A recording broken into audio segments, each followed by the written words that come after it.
God, Jim's gonna shut him down. It's a double kill for Jim. Oh my God, Jim! Looking pretty good. It's gonna be a triple kill. Jim comes on fire. Jim comes on fire.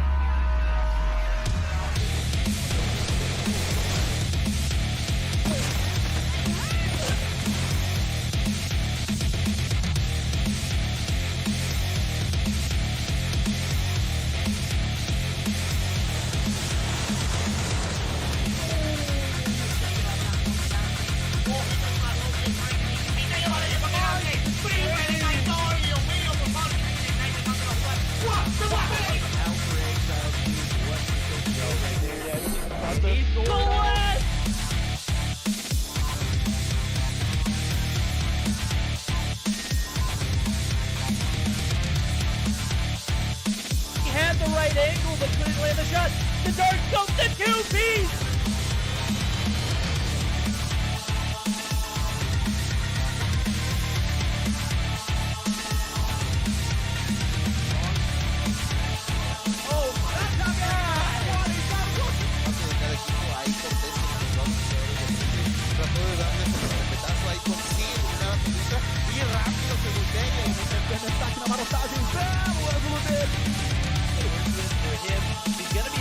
Oh my God! Oh no! He was down to 1 second on the clock. Já pegou bala na cara do Master. O Almairinho vai tentando fazer o primeiro.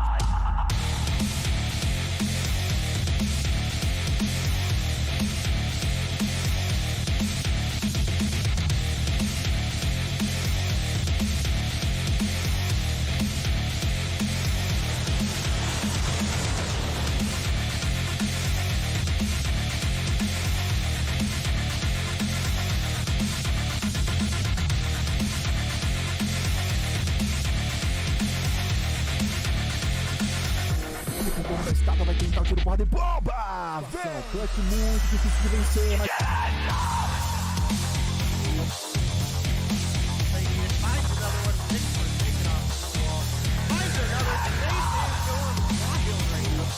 Square on the body that you hit. He no-scoped Raballo right there. He no-scoped.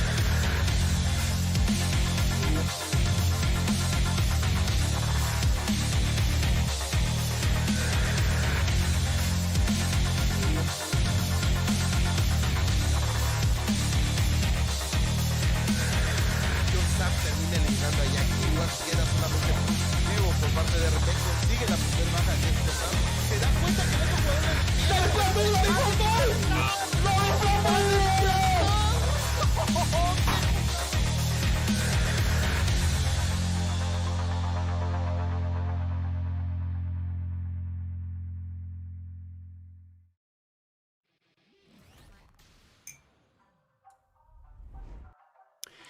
Guys, we are back live for some Mobile Mayhem Fall 2021 EU Sweaty Fest.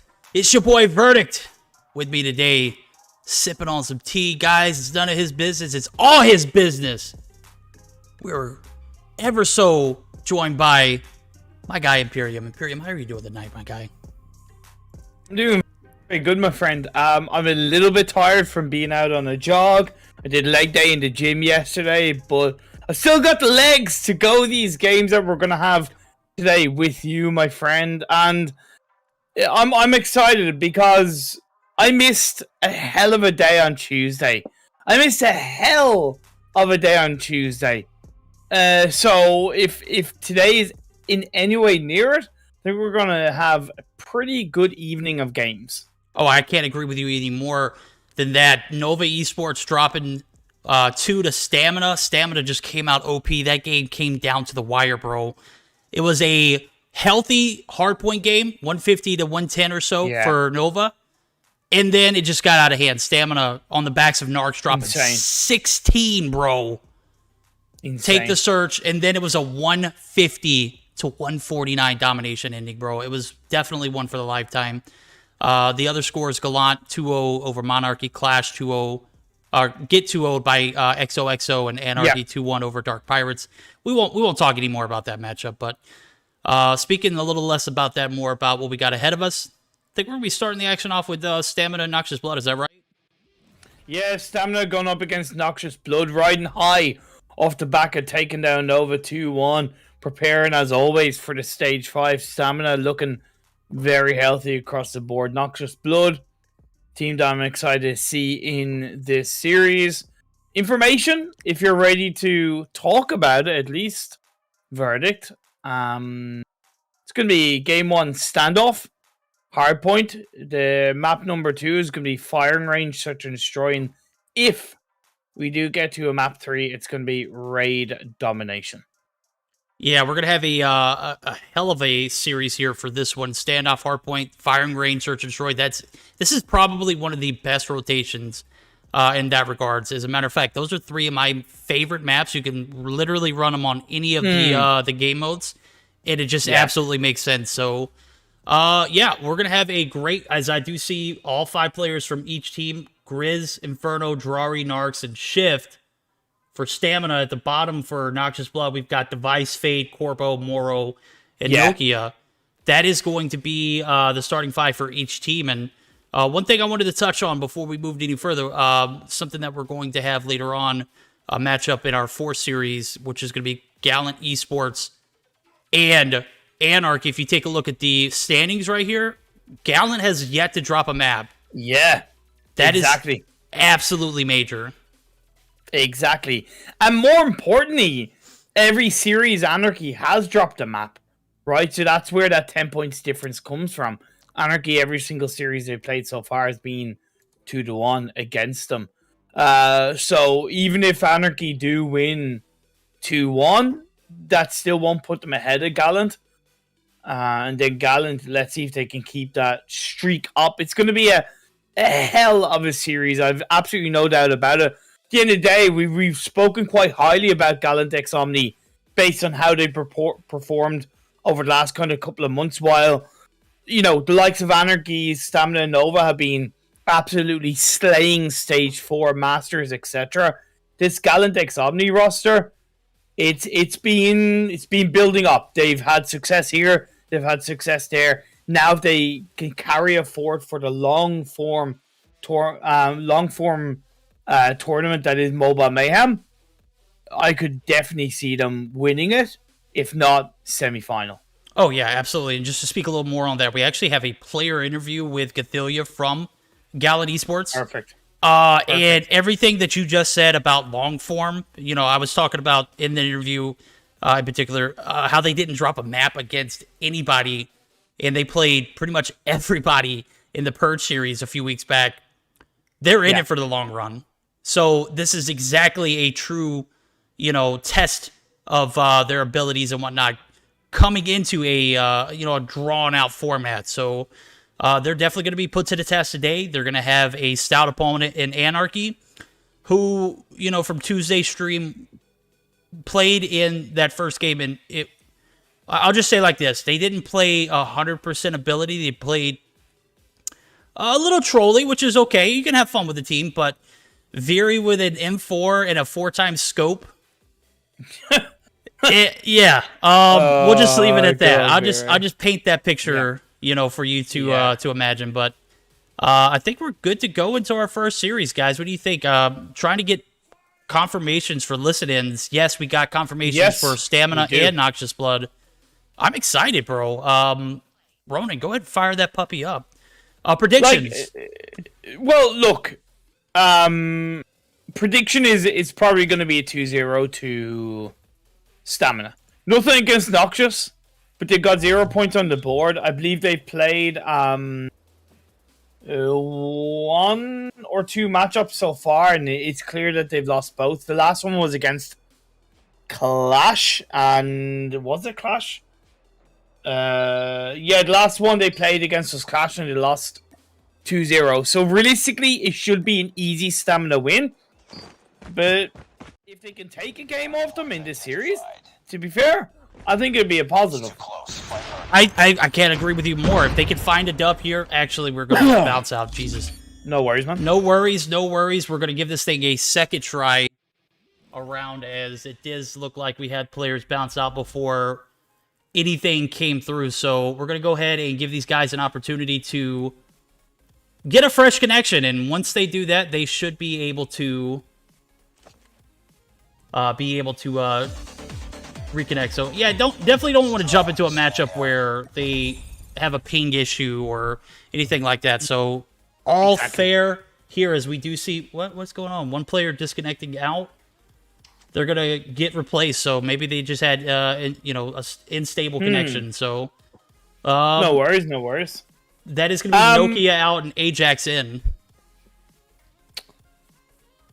Look, I don't think it's really gonna kind of matter so much for them overall in terms of the fact that it's going to be a tough job for them. Ronan is just trying to find out a couple of things on the back end from his standpoint to see where everything lies so we can get into the start of the game. So far, on all of the broadcast days in the Mobile Mayhem, and I know it might sound a little bit silly to say this, but I think it's still a positive considering the past history we've had. So far, every single broadcast day, all the series have been, all evenings have been all 4 games, all 4 series. So I'm hoping this trend continues of the team showing up, showing out, and putting on their best performance. Yo, I could not say it any better myself. I have enjoyed having the stability and knowing I'm going to have four matches that night. We've had it ever since. Now, we're going to start off with this first match. Stamina going to have the objective off the rip, and that is going to be all stamina in the feed. Narc's going to get taken down. P1's open up for business, and we've got 2 players from Stamina already on the objective. They're just racking it up uncontested. Yeah, 13-0 right off the bat in the first 15 seconds kind of speaks for itself. Now seeing Jari being taken out, Inferno going to be playing in as he looks to cook up either a bit of an aid or he's going to actually play from the outskirts on the off angles. That's great positioning from Stamina. Having that player on the off angle overlooking from a high ground is so valuable to the rest of the team being able to control this hard point. 25-5. Again, we expect it to be an easy enough series for Stamina, but I'm looking now to see what Noxious can pull out. If there's anything special, anything massive, anything surprising in the mix. Yeah, I'm looking for them to, anything goes here in this matchup. Find a way to get some points on the board. You already know that you're going to come in. You got a stout opponent. The odds of you winning are very low.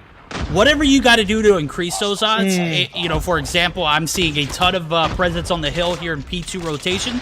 That is exactly what you need to do. You need to go in here, and this is a learning lesson at the very least, as you're going up against one of the best in EU, and that's Stamina, as we do see the contest come through. Drari rocking the AK, just absolutely loving it. Overall, very solid P2 from Noxious, I felt. Looking at their loadouts, they have 3 MX-9s, 1 Shoddy, 1 Shorty, and 1 PP Bison, it seems. So that's, I think, a very healthy balance of loadouts in my eyes. I don't see anything really massively wrong with that. The PP Bison is good on this kind of map with how kind of out in the open it can be and how distant it can be across the board, especially when you're transitioning from one hard point to another, as Mora gets a lovely shorty shot on board. 6 seconds left on this hard point. Has been, a decent bounce back from the Noxious side. 30 points in counting. Yeah, that is a big P2 hill transition for them, but now they got to deal with the rest of Stamina on this rotation of P3 top blue. I was spectating Grizz for the longest, bro. He's using this R9 and literally abusing all of this this Noxious Blood roster. 18 kills on board, gets shortied on the bottom blue, and now the tables have turned. The guys over at Noxious Blood trying to stake their claim. They could very well do it here after a massive retake early on. They're going to close the gap, and I'm digging it. Look at Narcs. Narcs using the Locust. Oh my god, bro. Hit marker there. That's Phil's bad moment. Yeah, I know. I know. Like, you can tell that's similar to Anarchy. I don't want to call it trolling, but I do want to try and call it using unorthodox loadouts, unorthodox weapons in a weird situation, because again, I want to give them an element of a benefit of doubt verdict because they are preparing for stage 5. And you'd be surprised, meta for different regions do come into play, and who knows, practicing a different gun, a different loadout on a mode that isn't normally used in EU could be a benefit to them. Actually, I want to point out Inferno using the SKS. To my knowledge, he was one of the very first ones to pull out that AMAX that I see now getting absolutely abused in the NA scene. And to see him use the SKS in this format, is this something that we're going to get, used to in the future? Yeah, is this going to be the new meta? Is he practicing for whenever they get, or whenever that gun gets a buff? I don't know. Exactly. That's a great question.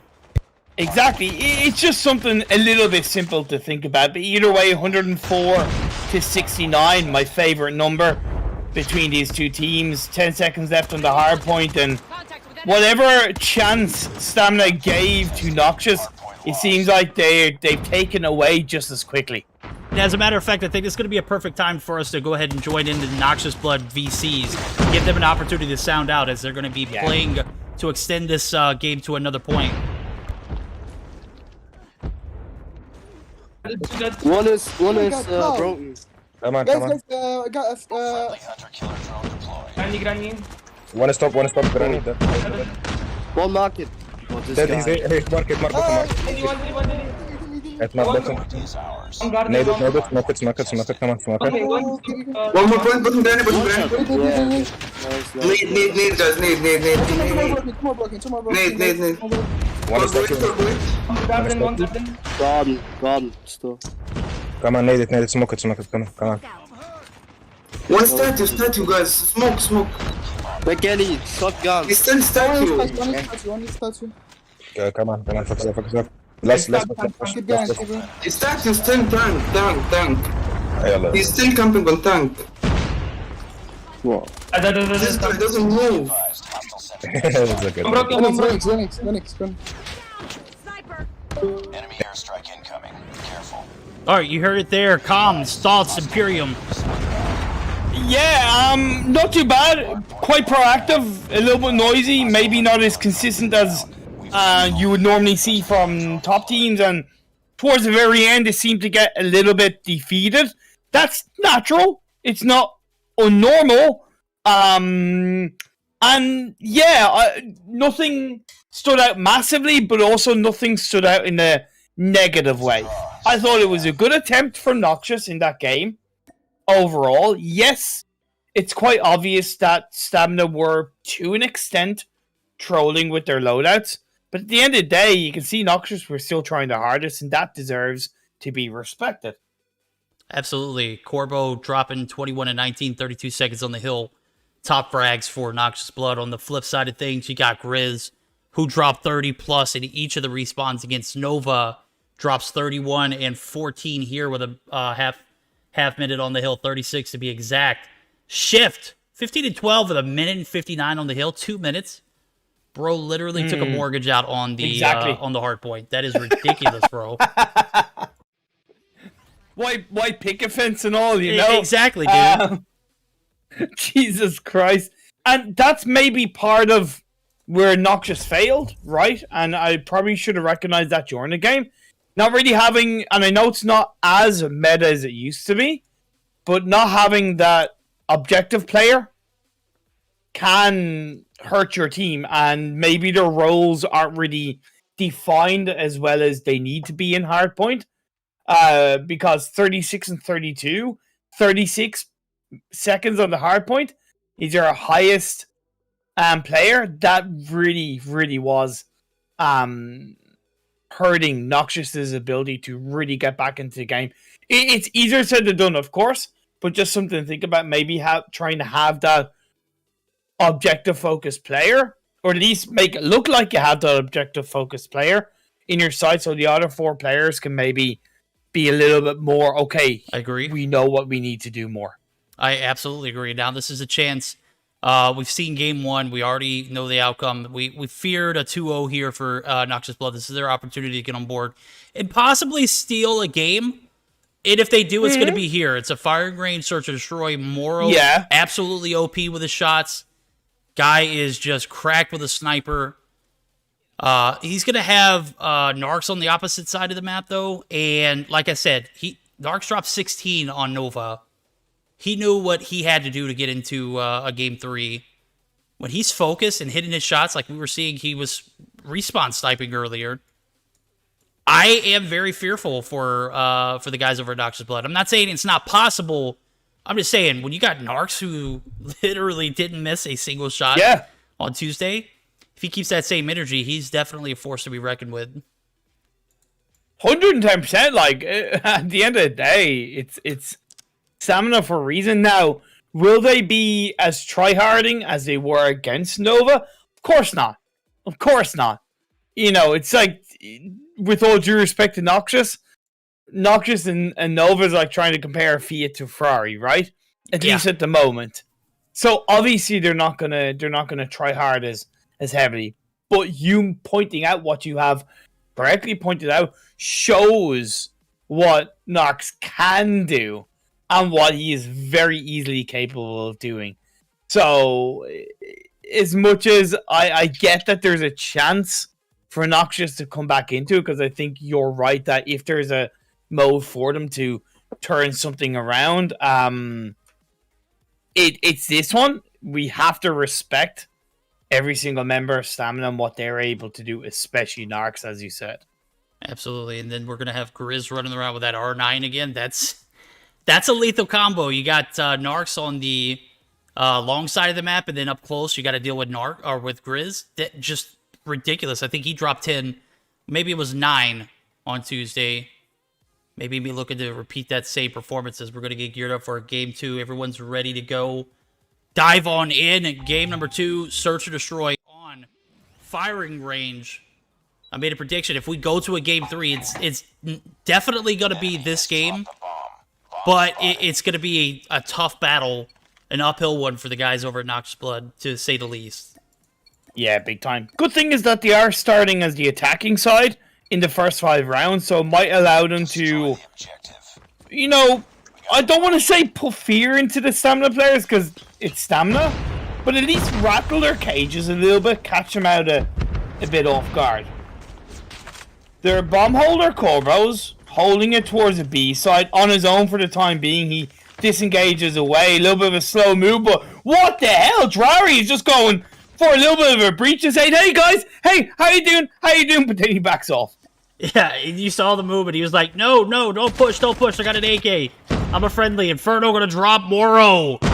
Getting that first blood for Noxious Blood, just absolutely too OP. That is one of many we'll see here. Narcs on the refrag, taking down Device, 1-for-1 trades. 1:13 on the hill, or on the time left in this round, and it's a 4v4, 1-for-1 trades. If I'm Corbo, I'm trying to make a attempt towards either this A or B bomb side. As a matter of fact, they only got 1 on B. Maybe try and peek that information, get somebody out there exposed, take a few shots, and see if they can run the tables there. Unfortunately, them losing one in return, as Moro does regain the body lead. Did slow down the members of Noxious Blood a little bit more heavily, but as soon as they get one, another player goes down. So Stamina are taking them easy. A lovely 2-1 push.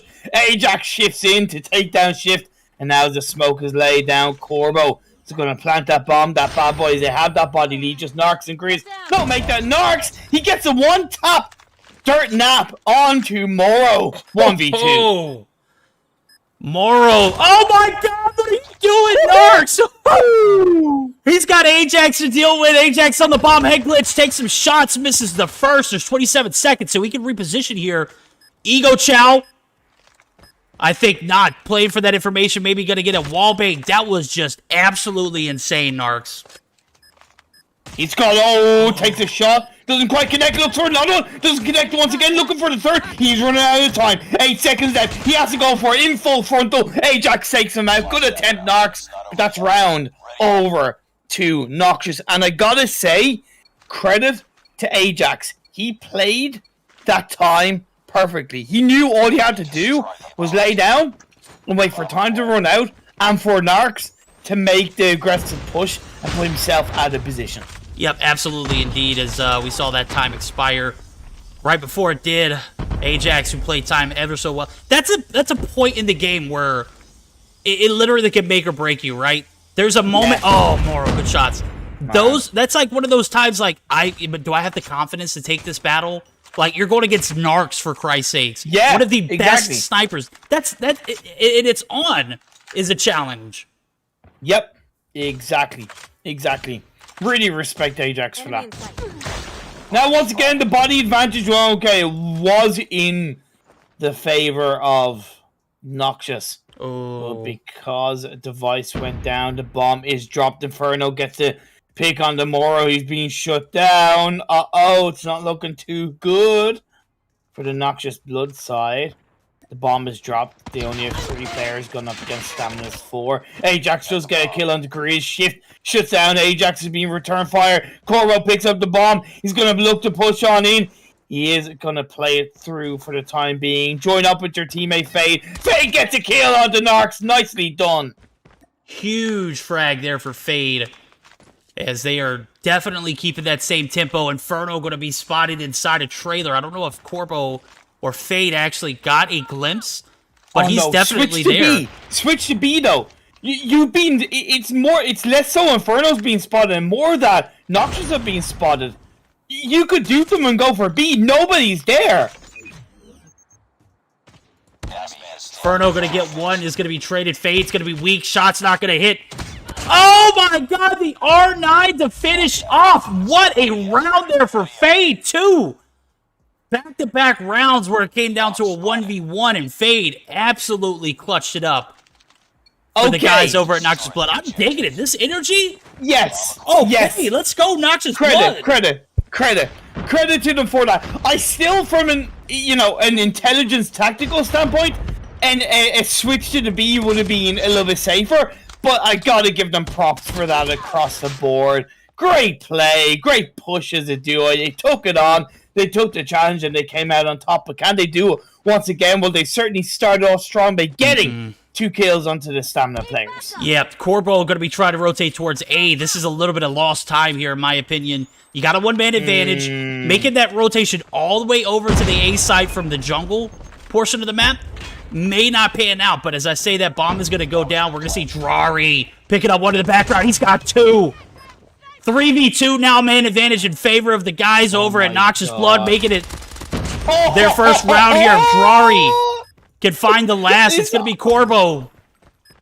This R9 by Corbo onto Drari with the MX9. Now looking for the last player up. He's going to get taken down. Nobody shuts down Narcs. He gets the kill. He gets a bomb defusal. But I gotta say, Corbo, why didn't you do what your teammate did like 2 rounds before that? Play the time. Play what advantage you have, especially in a Vault 1v1. Well, to be fair, Narcs probably had the better positioning there, just to be fair. The bomb doesn't matter.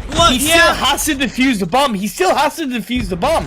Better position or not, he still has to defuse the bomb. 20 seconds left. Any area that he hides is wall bangable on that backside. There's nowhere he could literally... Okay. As far as he pushed up, he got that first kill. There's no way he could have got it. Drari going to pick up 2 to start this round. 3-for-1 trades. Stamina back on the grind here. Fade taken down. Oh, no. Corbo. Oh, yeah. Drari with 7 so far. We're all tied up at 2. I love that different perspective that you bring on board, by the way, Verdict. That's really well played out. I say one thing, you bounce it back. That's just really bang on, man. Really bang on. But this is the last round for Noxious Blood to bang on top of the leaderboard in their control, at least, as the attacking side. Inferno opens things up to shut down Device. Nicely done. He gets another kill on the Fade, and that's where, in no round so far as the attacking side have Noxious gone for a B bomb plant, right? No, you're absolutely right. They become so predictable. Like, so predictable. Yeah, you can't be predictable against the guys over at Stamina. They'll eat you alive. Ajax actually going to be left in a 1v4. And when your strats aren't evolving as the game goes, you become a bit of just... meat for the guys over at Stamina just to devour. Yeah. That's exactly what we're seeing here in this round. Just Stamina way too OP, picking up on the strats and absolutely abusing. Ajax going to be the last one alive. Drari going to be spotting him. Shots are taken. Drari going to play for some teammates' help as he falls back to trailer. He's going to have some support coming from all angles. This is only a matter of moments before Stamina actually makes their push in. Yeah, Stamina are playing with their food. Ajax comes in, he's gonna pick up one, he's gonna pick up two, but Inferno takes him out. A valiant effort from Ajax as the last player from Noxious in that round. 3-2 in the favor of Stamina. Look, Verdict, we kind of predicted this, right? We knew it was gonna be tough for Noxious, but I gotta say, they are genuinely putting up a bang-up effort. They are putting on a bang-up effort, but now, as a defending side, can they do something to shut Stamina down? You know, I'm hoping so, because this is a moment for them to regain their confidence. They started off 2 rounds in a row strong. They pick up 2 big frags, taking Grizz and Drari out. Inferno trying to even things up. He's going to be pushed off. He's got 8 on board already. Just a machine right now. You saw the shots earlier. Can he hit him here? 5 players alive for the guys over at Noxious Blood, and we got 2 of them on the 10 side of things.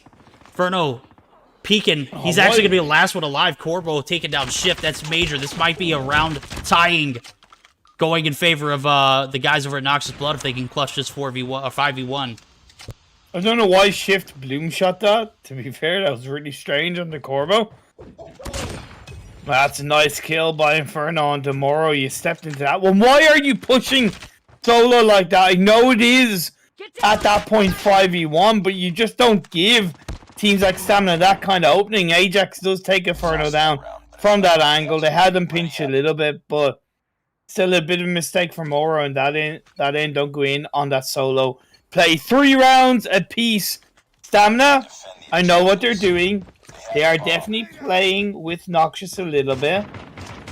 You still got to do what you can to respect your opponents. Yep, we're going to see that respect come through here as they're going to send it all the way through a long device. Going to be there on the backside of the staircase. Moro, the man I was talking about earlier, finds his 7, trying to get a cheeky wallbang like we saw Narcs do earlier. Narcs actually going to find one as I speak his name. Finds Ajax, and that's going to be Corvo coming through on the backside. Nice, Corvo.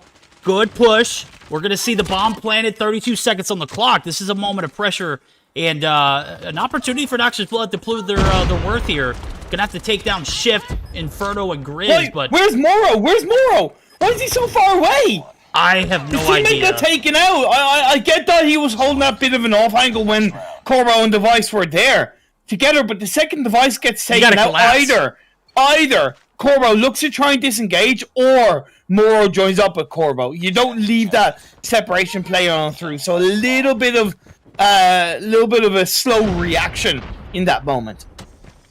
Now, this is what we were talking about earlier. Free bomb plant on B.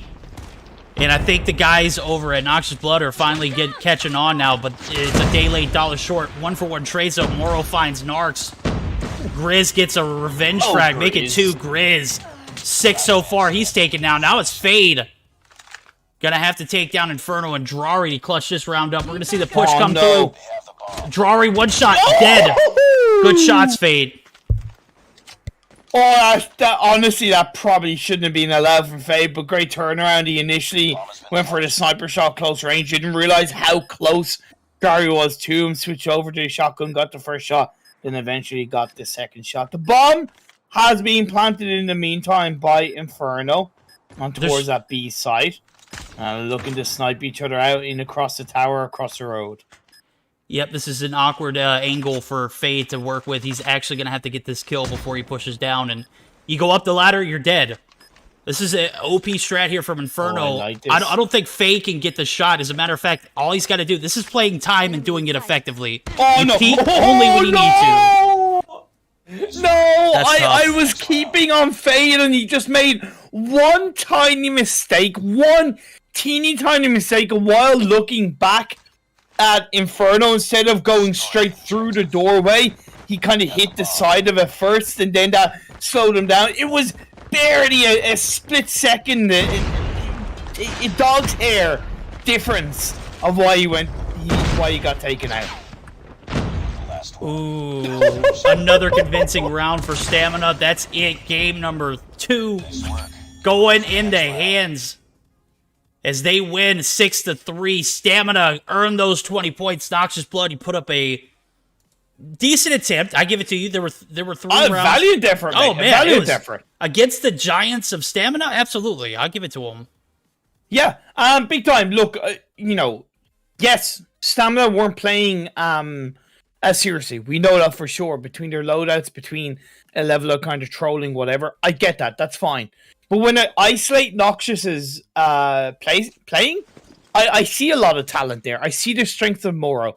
I see the clutch plays from Ajax. That awareness in the heat of the moment. I see Corbo's talent as well. They just got to put it together as a full team more consistently, as well as being able to probably react and have a couple more strategies on side, especially in that search and destroy game when they were the attacking side. Always going for the A side is just going to leave you wide open to being exposed. Other than that, I really like how Noxious play. Maybe I'm an idiot for saying that, but I see it as in an isolated way, and if they can kick their mobile Mayhem run off in a positive light next Tuesday, we could see a bit of a turnaround from them. Oh, I could definitely see it. As a matter of fact, that Search and Destroy, you take a little bit more of a strategic approach to the attacking side. A little bit, yes, sir. You're seeing a much closer game in the long run. As a matter of fact, there were 3 rounds in a row that they dropped that if they had just reevaluated their strategy and possibly made a push towards the B side, it would have been a little different. Now, that wasn't the case. Now, also to be fair, though, Stamina, it came down to 2 1v1s for the first 2 rounds, too. So, yeah, in reality, those 2 rounds could have gone either way either.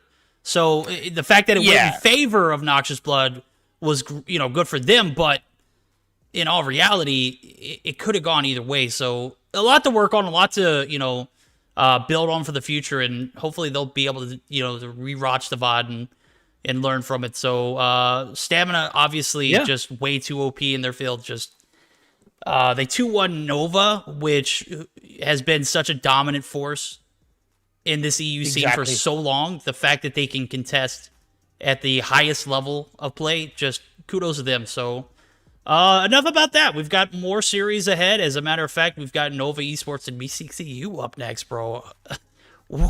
What? This is going to be a action-packed day. It's another David versus Goliath, right? But this is why I kind of highlighted about every single game day has had all series go down so far, because at the end of the day, we have to start somewhere, right? Right. There is clearly a bit of a bigger gap in the kind of teams and the lower teams compared to last season. However, if every single team shows up every single game day in this season, you will see that gap close. You will see that gap close. And that we have to start somewhere. So supporting the likes of Meseeks, seeing the strengths of the likes of Noxious. I say bring it on, Meseeks. Bring it on against Nova. They're human. They got taken down by Stamina. And yes, I know Stamina are a different beast, but they are human and they can be beaten. Even if it's just one map out of the series, you take those. You take those and you work with those. There we go. You had it. You heard it here, right here. As a matter of fact, I was having a conversation with Denicio on stream last night. I was like, look, bro, you going against Nova? They're human. They don't win everything. I mean, they can. They have the ability to, but, it could be your day at any given time. You just got to make it that case. So, we'll see if that comes in effect next, as we're going to take a short intermission, get these teams in here. We'll be right back, guys. Don't go anywhere.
Everyone, we are back live, ready for some more action. Nova Esports taking on Meseeks EU. This is another opportunity for the likes of Meseeks to face off against a highly ranked opponent. Probably one of the best in the field, if you ask me. Oh, yeah. What are your thoughts? At the end of the day, they're going to stage 5, and we talked about it right before the break of how, you know, the gap is definitely bigger this season than last season in terms of the best teams and the kind of lower teams, but that's okay. The one thing for Meseeks is last time they played the first series of this Mobile Mayhem, they did win a map against Anarchy. And it's safe to say that Anarchy and Nova, there's very little difference between those two teams in terms of skill level. So compared to the first series of the evening, I definitely give chances on Meseeks to grab a map win against Nova. They're technically licking their wounds from the 2-1 loss against Stamina. They're by no means a weak team. Just saying, the opportunity is there. The opportunity is there. Oh, it is certainly there. As a matter of fact, we're going to be certainly there here shortly. Summit Hardpoint to start things off on map number 1, Summit Hardpoint. Firing range, search and destroy, and then we're going to see a domination on Crossfire. Yikes. Ooh, okay. This rotation is kind of nasty. First two, great. Crossfire for domination is going to be very tricky for both sides. Both sides, big time. Big time. But I'm looking forward to Summit Hardpoint. Is very fast-paced. We know what it's like, right? The whole stereotype of it's extremely fast-paced. It can be hard to really kind of, if a team digs their heels in and controls the hard points, it can be very hard to take them off it, especially from that kind of end of P1 to P2, then going on to P3. So I think this hard point is going to be very difficult for Meseeks. And then Search and Destroy, I think that will be their opening to win a map against Nova. Absolutely. As a matter of fact, you brought up the Anarchy and Meseeks encounter earlier. They took the map against Anarchy on this exact same map on Thursday of last week. So can they do it against a Nova team who I made a claim about this possibly being their worst map? But not necessarily their worst map in the sense that they just can't play on it. They obviously proved that they could win against Stamina. They won 50-110. It was close all the way up until that P2 transition to P3.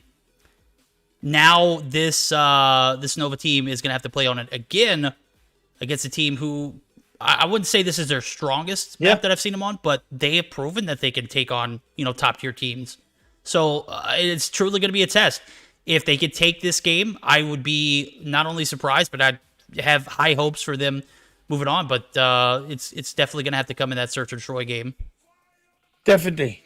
I'd say we get this show on the road for this game 1. There's no time like the present. Listenings, we will be able to listen in to Meseeks comms during this hardpoint, so we'll definitely at some point get a listen in, depending on how bad or good they are doing. But without further ado, let's jump right into it. I'm going to dive on in. Game number 1, best of 3. We go to that third game. That's the only thing I have to say. Domination Crossfire is booty. Game number 1, however, is the focus. P1 going to be out in the open. We're on board Meseeks off the bat, and I'm seeing a new name to the team. That is Balance. Interesting to see them pick him up. He picks up 1. Making his debut in Mobile Mayhem on the Meseeks roster. He's a pretty damn experienced player, if I do say so myself. So hopefully he'll be able to bring that to the team. The one thing is obviously synergy. That's probably going to take a little bit longer then for them to feel somewhat synergized. So I don't expect them to perform as smoothly across this series. Big shout out on a side note to Gilmania for the raid. Much love to you, my friend. Much love to you. Much love, Gil, my co-caster for Meseeks Sunday Showdown. We got a showdown of ourselves here.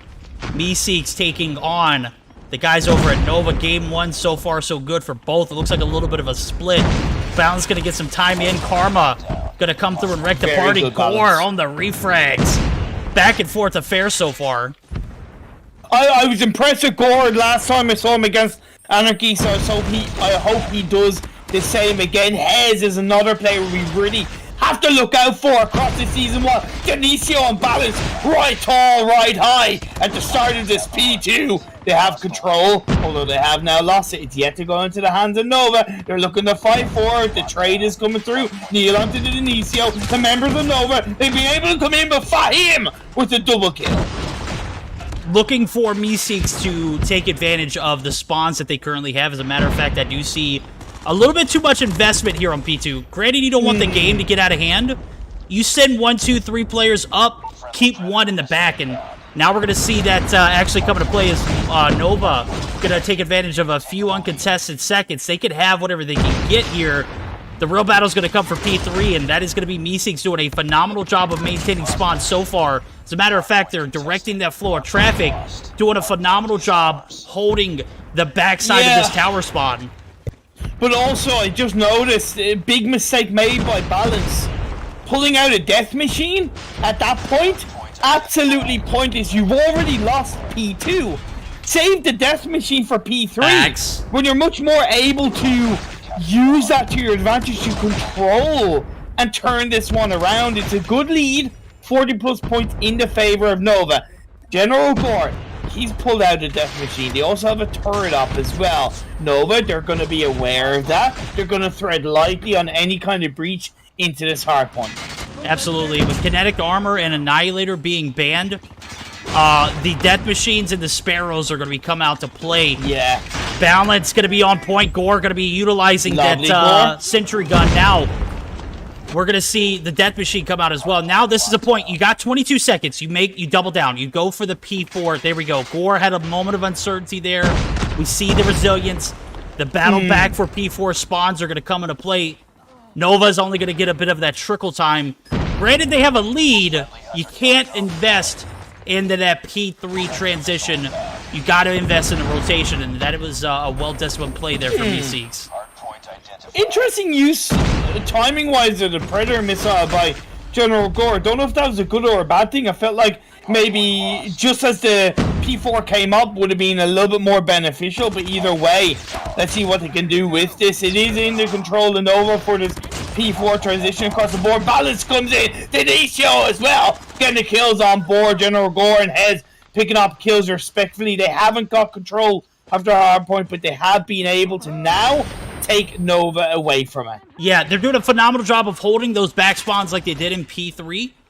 Obviously, you can't have control over this point if you don't have control of the spawns, and now it's going to get out of hand as we see Monarchy spawning up.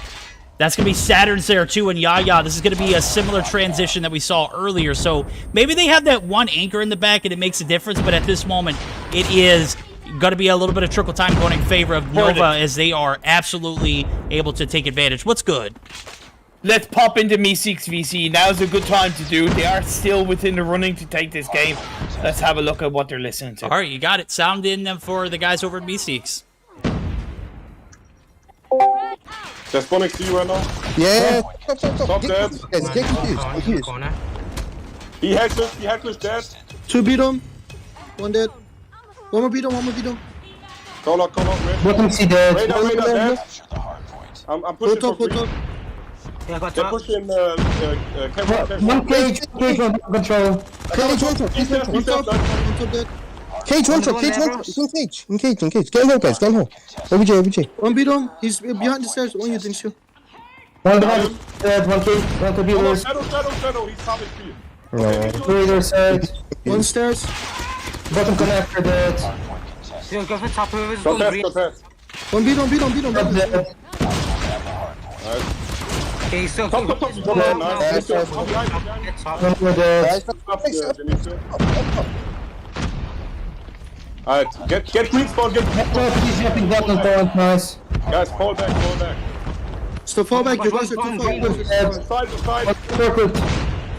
One going top. 1 point dead. One more bottom dead. Push up heads. Push him to green, I'm bro. concussed, I'm concussed. No, T-top. I'm T1, T-top. I'm dead, one more top. One bottom. That's right. Point is ours. Hardpoint contested. Hostiles have the hardpoint. We've taken the lead. Talking about a battle in the trenches. Well fought by Meseeks on that P1 reset. P2 in their favor right now. They actually have spawns, but they got to double down here. P2 could be where the guys over at Nova take the lead and close it out. Only 20 points needed as we see 23 seconds on the clock. Plenty of time for them to do so, Imperium. Yeah, and those comms from Meseeks, I gotta say, very impressive General Gore. I don't know who the IGL is. Maybe you might know a little bit more in that regard than me. But General Gore was very sound with the comms he was giving. He was clear, concise. He sounded like a leader. I was a little bit unimpressed with the quietness from Balance, but maybe that's just because he's new to the team. So maybe he hasn't found his voice and he's focusing a little bit more on just performing in this game. Sometimes that's okay. Just wanted to at least observe that. However, Nova come out on top, and I gotta say, it was a really good effort from Meseeks. It was always going to be tough. I was thinking it was going to be a little bit of a bigger gap between the two teams in the end, but you can see that Meseeks were really trying as hard as they could. Absolutely. As much as they tried, though, the lead that Nova managed to get early on just kind of just stuck with them. P1 was a little bit in their favor. P2, obviously, you got spawn, so it's a dilemma of for Meseeks. Do you double down and push up? Obviously, they tried to play off the spawn side. It didn't necessarily pan out. Those last 20 seconds on each of P3 and P4 equal to about 40 points. And what do we see here? 150 to 110, exactly 40 points, right? Yeah, exactly. Look, I wasn't really, being honest, I wasn't really focusing so much on Nova that game because it's very easy to focus on them, right? I'm very much a kind of an underdog person in terms of I like to root a little bit more for the team that has the biggest battle and more of an uphill battle, and I really want to see an evolution of Meseeks across the mobile Mayhem. So focusing on them a little bit more in this series, or at least this first map, was something that I prioritized. The timing of some of the death machines, the likes of Hunter Killer drones and the Predator missiles, I think were a little bit off for Meseeks, if I'm being perfectly honest. Feel like they could have been laid out a little bit better so that it put them into a better control. For example, the standard thing is, I think it was Balance's death machine on P2. Like, at the end of P2, when they already lost control of it, if that had have waited until P3, you match that up, or you synchronize it with General Gore's death machine, followed by Balance's death machine, that would allow them to possibly held the whole of P3, which have shrunken and closed up that gap even stronger coming into P4. So just little things like that can make a bigger difference in the long run of the game. Easier said than done again, but I thought I'd mention that. Oh, absolutely. There's a lot of foundation there. You got Balance, who picks up 1:04 on the hill, 56 seconds for Gore, both dropping 21 kills. They were every bit in that matchup. As a matter of fact, they were trading blows with Nova. And as you mentioned, it's easy to focus on Nova in a matchup like this, right? The tougher thing to do is to follow a Meseeks team who is growing and trying to track that progress. And in that game, it was close. It was very hard not to want to root for them. As a matter of fact, there were times where they did everything right, but it just didn't pan out. Some of the things that you pointed out, some of the operators' usage, obviously there was a miscommunication there. There was some drop balls in that sense. You correct things like that, and you've got a different game. Holding that P3 area would have been, if they got that 20 points, you're looking at a 130 to 130 game. So just put that in perspective. Exactly. It's so hard. Like, that's why I really respect so many of these players and teams genuinely, because it's of course it's easy for me to stand back and kind of just critique or to point these things out. I get that it's so freaking incredibly hard in the moment to even try and think 2 steps ahead. But that's what the best teams will be able to do. They'll be able to think 1 to 2 steps ahead and go, okay, well, if we do this now, it will work short term, but will it work long term? Okay, well, if we wait until the next hard point, that might work long term a little bit better. Meseeks, fantastic theory, just slightly poor execution on the way they laid out that game. It's tough, but again, just valiant effort. And coming into Search and Destroy, like, that's the thing.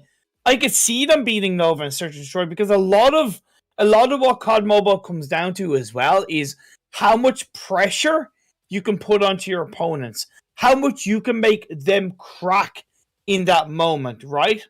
I've always said it, and I'll continue it. The mental game is a massive component of why teams win and why teams lose, and if you're able to just keep that pressure on a little bit more to your opponents for a little bit longer into the game, you make them sweat just a tiny bit more, then there's a little bit of a bigger chance they're going to make a mistake, they're going to lose focus, they're going to be the ones to create the opening for you to get back in it.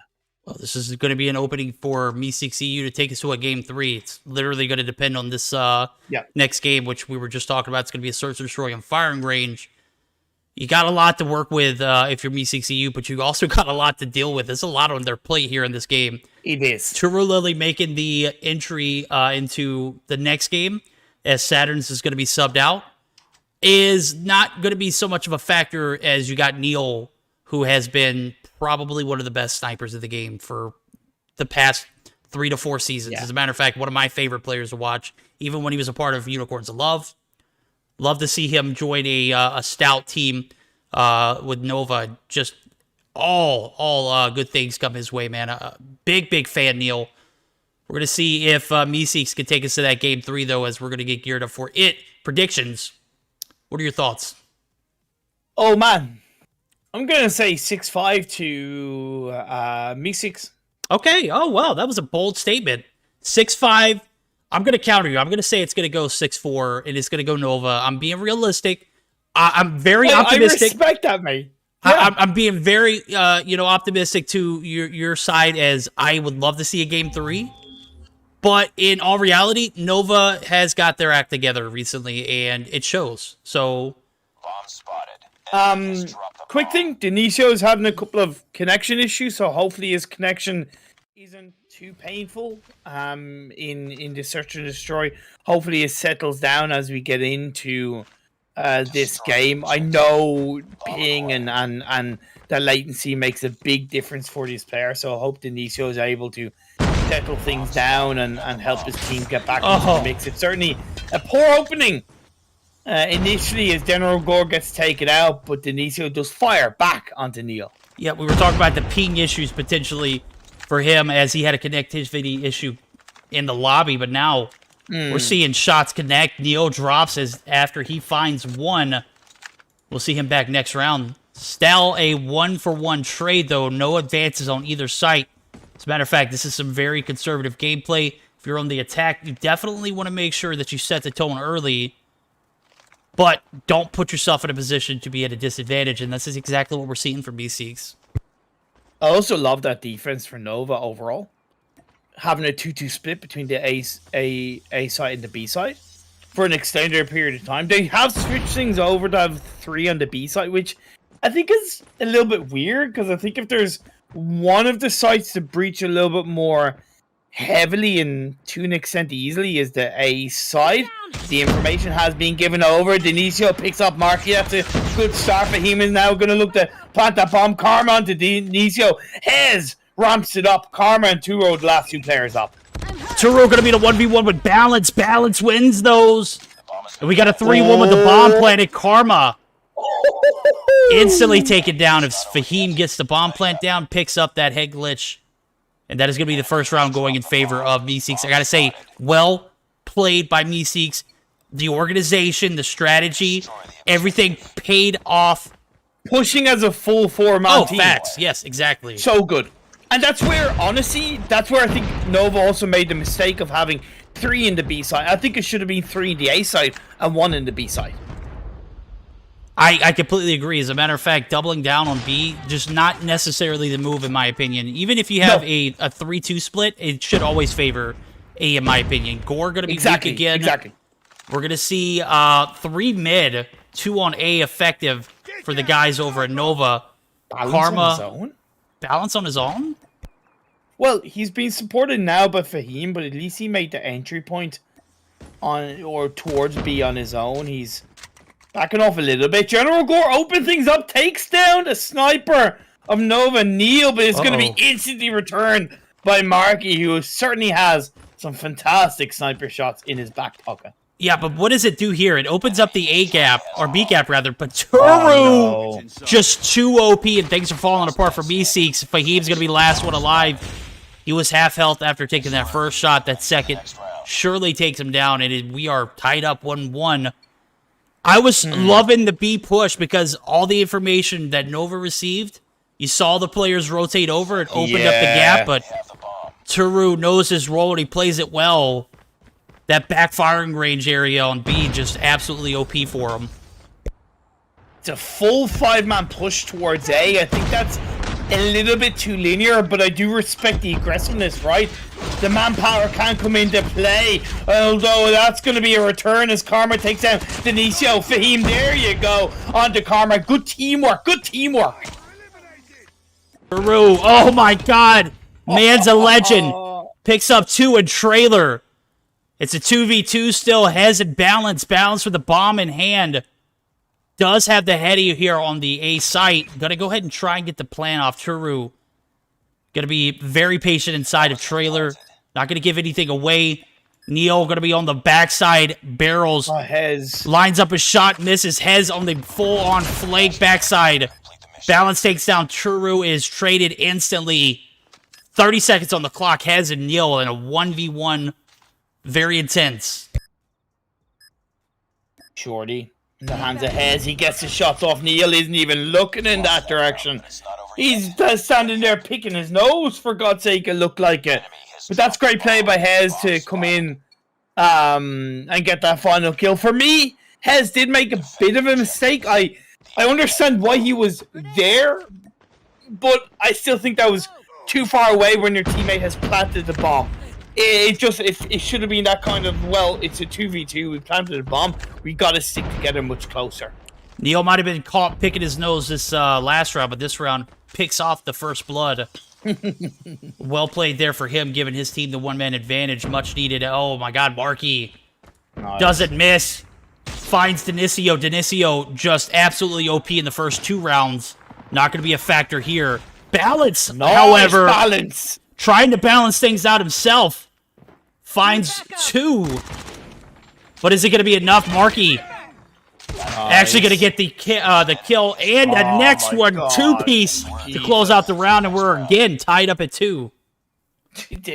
God damn it, like, this series is good. Meseeks giving it their all. You can see that they are trying hard. I don't know how much Nova are trying in this series.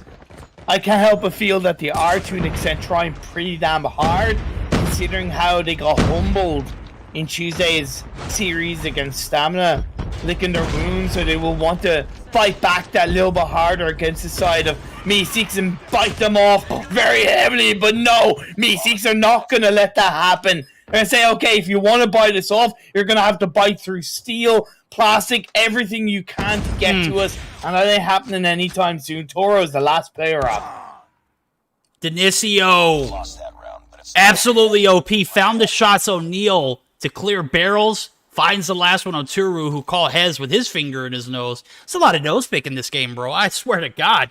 Hez up top wood, just did not expect it. And we're going to be flipping sides, 3-2 advantage for the underdogs of Meseeks EU. Looking to take us to a game 3, could very well do it here. Going to see how the defense complements the attacking strategy. We're going to see the jumps come through. Oh my God, Marky! Get laced!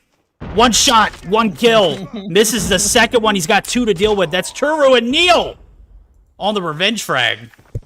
Well, if you get an initial sniper kill, you generally should look to somewhat reposition, or at least have somebody there with you to give you that level of support. But Karma and Balance, they're going to trade up against each other across the board. Hez looking up towards that player. Nova misses those shots, and he's going to turn around and head in another direction. His teammate Denisio pushing on in. He's going to get taken down by Toro. Fahim in the background. He's going to get taken out just like that. Karma with the final kill. Karma is indeed a bitch. And that is a point in the favor of Nova. Karma coming back around quick. Nova ties it up yet again. Meseeks, just as soon as they get on a roll, they are shut down. That last round, we'll see if they can bounce back here, as Nova going to be opting to push towards the B site. Jungle's not safe, though. The nades, the concussions, everything slowing them down to a halt, and they're going to get the information they need to reposition and re-strategize. Hez going to be here on fire range. Head glitch, gets one headshot. Takes down Yaya, that's massive, but it's going to be traded. Neil. Oh, look at Balance. And Marky. Look at Balance from behind. Balance from behind. He's going to look to come on in. Didn't quite get the kill with the shorty. Now he gets the kill on the Marky. That's a great sweep around coming out from Balance. Whoa! Just like that. Yes. Yes. Yes. That was really well played by Meseeks. The response or reactiveness from Balance specifically, because they initially had a bit of a 3-2 or 3-1-1 split, right? Where one was covering A, one was covering mid, and the three were covering B. The second Balance realized that they were getting pushed on the B. He swept around the back and got the stab. That was really nicely done. That was nicely done. As a matter of fact, that nade, all those concussions that rained down on the jungle side of the map allowed Balance to get into the right position, got the information he needed, and acted accordingly, and it paid off. Now, we're going to see a conservative push here. We've seen aggressive A's and B pushes from Nova so far. This is the first conservative round on the attack. They realize what they got to do here. They got to reevaluate the strategies. Got to see what's going to pan out. Play for a pick. Definitely not going to give anything to for the opponents to work with. As a matter of fact, we're going to see the nades come through for Neo. He has 6 on board. Denisio might get caught here. Balance going to be in a position of weakness. He is going to get taken down. Karma and Denisio picking up some frags. It's a 1-for-2 trade, though. Karma going to find another. Oh, my God. Denisio on the revenge. 2-for-2 here. Oh my God, this round is so close. It's like anything you can do, I can do better. I can do anything better than you. Denisio shuts him down. Toro is left on his own. He does have the bomb, so that is not only time advantage, but control advantage. Plays it towards B. Is this going to be a bit of a bait and switch? I absolutely love this. He's going to turn around and play towards A. This is bold from Toru. Taking a couple of risks. He hasn't been spotted yet. I don't think Denisio saw him. He's been able to plant that bomb. I know it's risky as a solo to go for the A bomb plant, but my God, Toru, big balls play. Big balls play indeed. Well strategized there for him. He knows what he needs to do. He gets in trailer. He's a beast. He's a menace to society. Bombs down. Toru going to be peeking out. Back in it. There we go. That's your comfort zone. He is going to push out. He's going to get split. Gore going to be on the backside. Going to take one shot. Pushes him out. Toru gets one. Toru going to be taking down Gore. Yep. Clutches those. Well played from Meseeks. Well played by Meseeks. Made easier by the fact that it was an A bomb plant. Right. That's the thing. We all know that it was made easier because it was an A bomb plant. But I really respect Toru for pulling out that A bomb plant, that kind of switcheroo. That was really OP. I don't think he'd pull that out in a more competitive situation. No disrespect to Meseeks, but that's why they're trying these kind of things, right? Seeing if it works. We're gonna see an aggressive push from Nova, and it's got to work here because if they lose, we're going to a game 3. 1-for-1 trade to make that 2-for-1 as Yaya finds Balance. Bombs down, 4v3, one-man advantage. Karma going to be taking some shots, finds another Hez. Caught lacking. That's tough. Denisio and Fahim going to be left to pick up the pieces. Make it, Fahim. He's going to peek out, find one. Not going to go too far. Karma going to be right there around the corner. As we said, Karma's a bitch. And she instantly came back through. Oh yeah, just like lots of my ex-girlfriends, unfortunately. But 4 to 5 in the favor of Meseeks. 1 round is all they need, and I did say it was going to be Meseeks 6-5. So I kind of low-key want Nova to win this round. No disrespect, but let's see what can happen. Nice play by Denisio, but at the end of the day, he's one of only 2 players left up. Make that him being taken out. Gore is left on his own in a 1v3. Yep, Gore's out in no man's land here, backside of Armory. We're going to see the push go towards the A site. Exactly what you want to see if you're Nova. This is bread and butter here. Gore gonna have to find a opening frag to get this peek in. Neil peeks and it pays the price. Okay. Marky does secure the bomb plant, so the pressure's still on. Karma up top, Marky on the bomb side effectively. Gore gonna rotate all the way around, or is he gonna peek through trailer? He should at least peek through it. Okay. Oh, committing for it, that's a bit of a risk, especially with the sniper. Marky has no idea. He has no idea the shot is being laid down. He takes a chance. Get ready for the next round. Man, you take that shot, you don't repeat it. I'm sorry. In a position like you don't repeat it. Exactly, mate. Exactly. He should have disengaged away from trailer and moved around to a different position. Good effort. 5-5 apiece. Is my prediction going to be right? Will Meseeks clutch up this round and bring us to game 3? Even if they don't, I tell you what, they put up a hell of an effort, but I really want to see this round win. We're going to see a conservative push from Meseeks, as one would expect. As a matter of fact, it looks like they have a 1-for-1 all the way through, trying to play for that information. Nobody overextending. Gore might be trying to go through the showers area, but is going to peek right back into wood. And this is exactly what you want to see if you're Meseeks. Play for that opening pick, and then push immediately. We're not going to see that opening pick come through anytime soon, because just like Meseeks, Nova want to win this just as badly. Nobody giving anybody from the other team anything to work with now, as we do see the push come through mid, potentially. No, we don't. You're seeing an element of pressure and fear from Meseeks. Denisio opened things up onto Monarchy. That's very good indeed.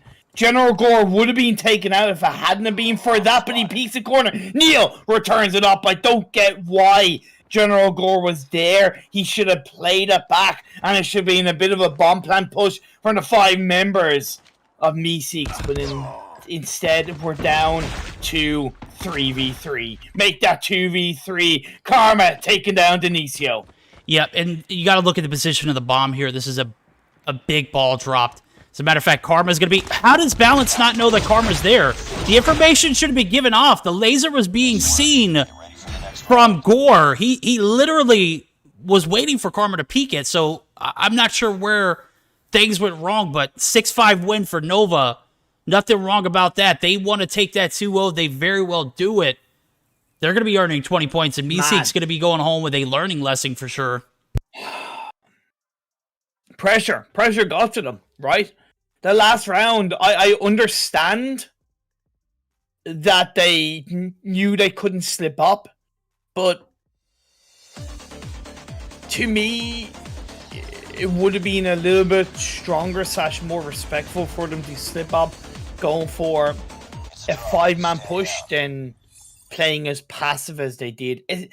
Getting that first opening was so good, but then General Gore peeking back around the other corner was just it's and I know it's not easy. It's not easy. No. And I did say, right, even if Nova had lost, even if Meseeks had lost, they put up an absolutely fantastic effort in this series, and similar to Noxious Blood, if not more than Noxious Blood, I see so much potential in Meseeks EU.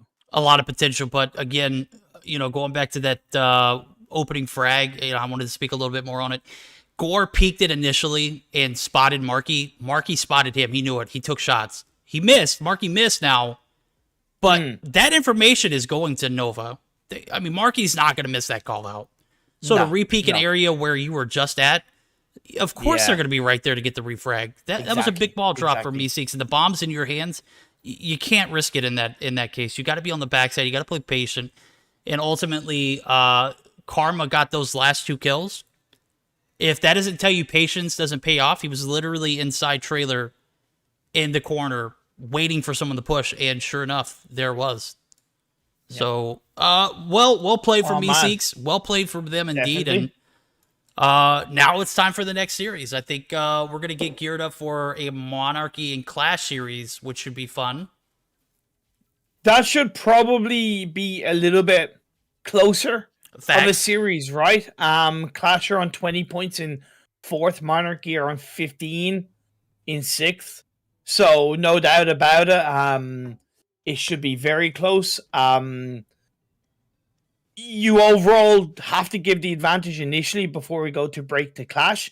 But of course, we'll break it down a little bit more heavily before we get into the game. I'm excited for this 3rd series of the evening, though. Absolutely. We're going to get geared up for that. We're going to hear a word from COD Mobile, and then immediately after, we're going to go ahead and air the first portion of the Cathilia interview. You guys don't want to miss it, so don't go anywhere.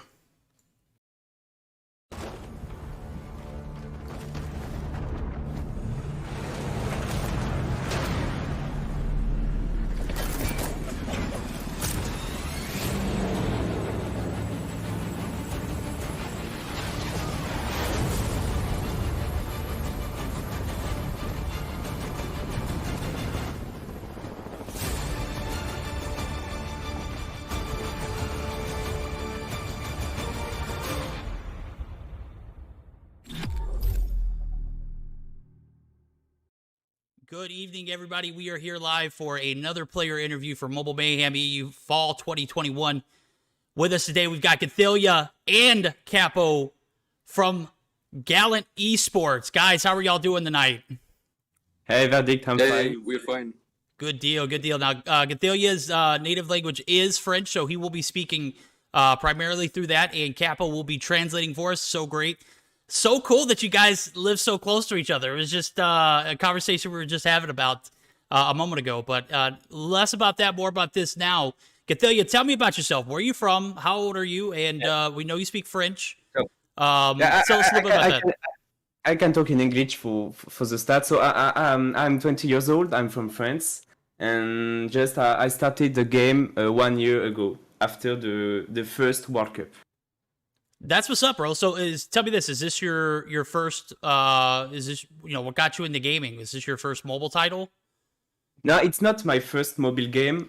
I started with PUBG, PUBG, and Rules of Survival. So I started with only Battle Royale game. Gotcha. So did you play competitively there? Was it more casual? Yeah, it's just casual.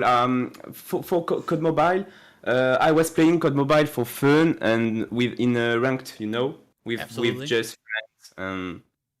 And it's after that I started the competition with Scream, tournaments, and the big competition on COD Mobile. Oh yeah, you guys are killing it too, bro. Tell me, is this your first game that you got into PUBG and COD Mobile? That really got you into gaming, or was there any other games that you played prior to? Did you play any of the older CODs or? Before the mobile game, I started on PS3 and PC. I played with on Call of Duty Modern Warfare 2, Modern Warfare 3, Black Ops 1, Black Ops 2. So I am a big fan of all Call of Duty games.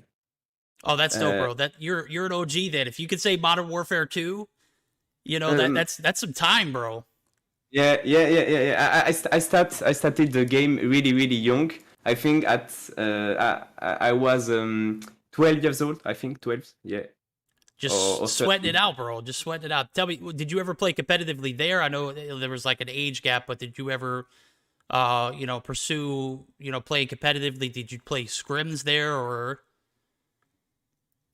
Tu peux me traduire, Capo? Est-ce que tu as déjà joué des scrims et tout?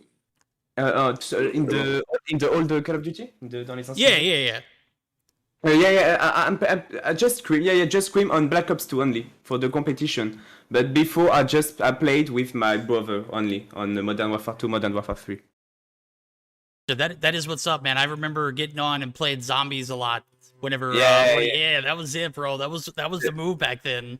The zombie was crazy. Huh? My preferred zombie it's Black Ops 1 with the map Kinodetoken, I think. Yes. Kinodetoken. Yeah, that was an OG one. As a matter of fact, when Black Ops 2 came out, I was just so ready to dive on in it. Just ridiculous times. The zombies back then way different than they are now. But tell me, what got you into streaming? I know that you're doing your thing on Twitch. You're doing your thing on Trovo. You're branching out. You got a sweet setup. I mean, look at it, dude. He's got a professional. It looks like he's in a studio right now, guys. I'm in awe, man. What got you into that? Il a dit quoi, Capo? J'ai pas bien compris. Comment pour il a dit que t'avais du matos de professionnel et tout. C'est pas. Tu lui dis c'est pas professionnel, mais c'est du matos. It's not professional stuff. It's like decent streaming stuff. Yes, c'est du matos pas très cher. Par exemple, le micro, je l'ai acheté à 50 €. C'est des premiers achats que j'ai fait grâce à l'argent. Everything he bought is very cheap and is thanks to the streaming money. Et mon but c'est de avec l'argent que je gagne avec la compétition Code Mobile et l'argent de Twitch, de Trovo, d'améliorer tout ce matériel pour proposer des meilleurs. He's aiming to enhance all his stuff right now with the money he earned from competitive and on live streaming. That's dope, dude. That's definitely inspiring. Tell me, who is your favorite content creator? COD Mobile, outside of COD Mobile? Oh, I never watch content creator on YouTube. Really, and maybe I just watch Nox sometimes. Nox or Capo. I watch Capo, but I'm not. Comment dire? Je suis pas un gros consommateur de content creator. Tu vois? He's not a big fan of content creators on YouTube, especially. En fait, j'adorais regarder les anciens YouTubers sur tous les anciens Call of Duty, Black Ops 2, tous ces anciens Call of. Mais je trouve que le content creator sur Code Mobile m'a pas plus attiré que ça, surtout sur YouTube. He loved watching content creators on the old Code Mobile, but on the old Call of Duty, but not on Code Mobile. He thinks on Code Mobile the content is not as good as it used to be before. Yeah, it could get a bit it could get a bit repetitive. I've seen some of the guys put out some montages, and it's basically a lot of the stuff I see. I like Bobby's content, Ferg's, whatever he plays, and I mean, I think you're very original in your content. Whenever I drop into your channel, I absolutely dig the streams. Love the environment. Obviously, you got a sweet setup. Love that you got the ensemble taking care of it. It's all paid for through competitive gaming and streaming itself. So self-made man, I absolutely love it. We'll get more info from you in the next segment. We're actually going to go ahead and jump right back into the action, guys. Don't go anywhere. We're going to be back for our next series.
Monarchy versus Qlash, the third series of today. Imperium, we were talking about the level of competition between these two teams. It's probably going to be the closest besides our fourth series, which is also going to be a banger. But, bro, Monarchy has proven that they can compete at a top level. They come from the qualifiers event. They won that in a best of 5 against Meseeks, which went to a fifth game.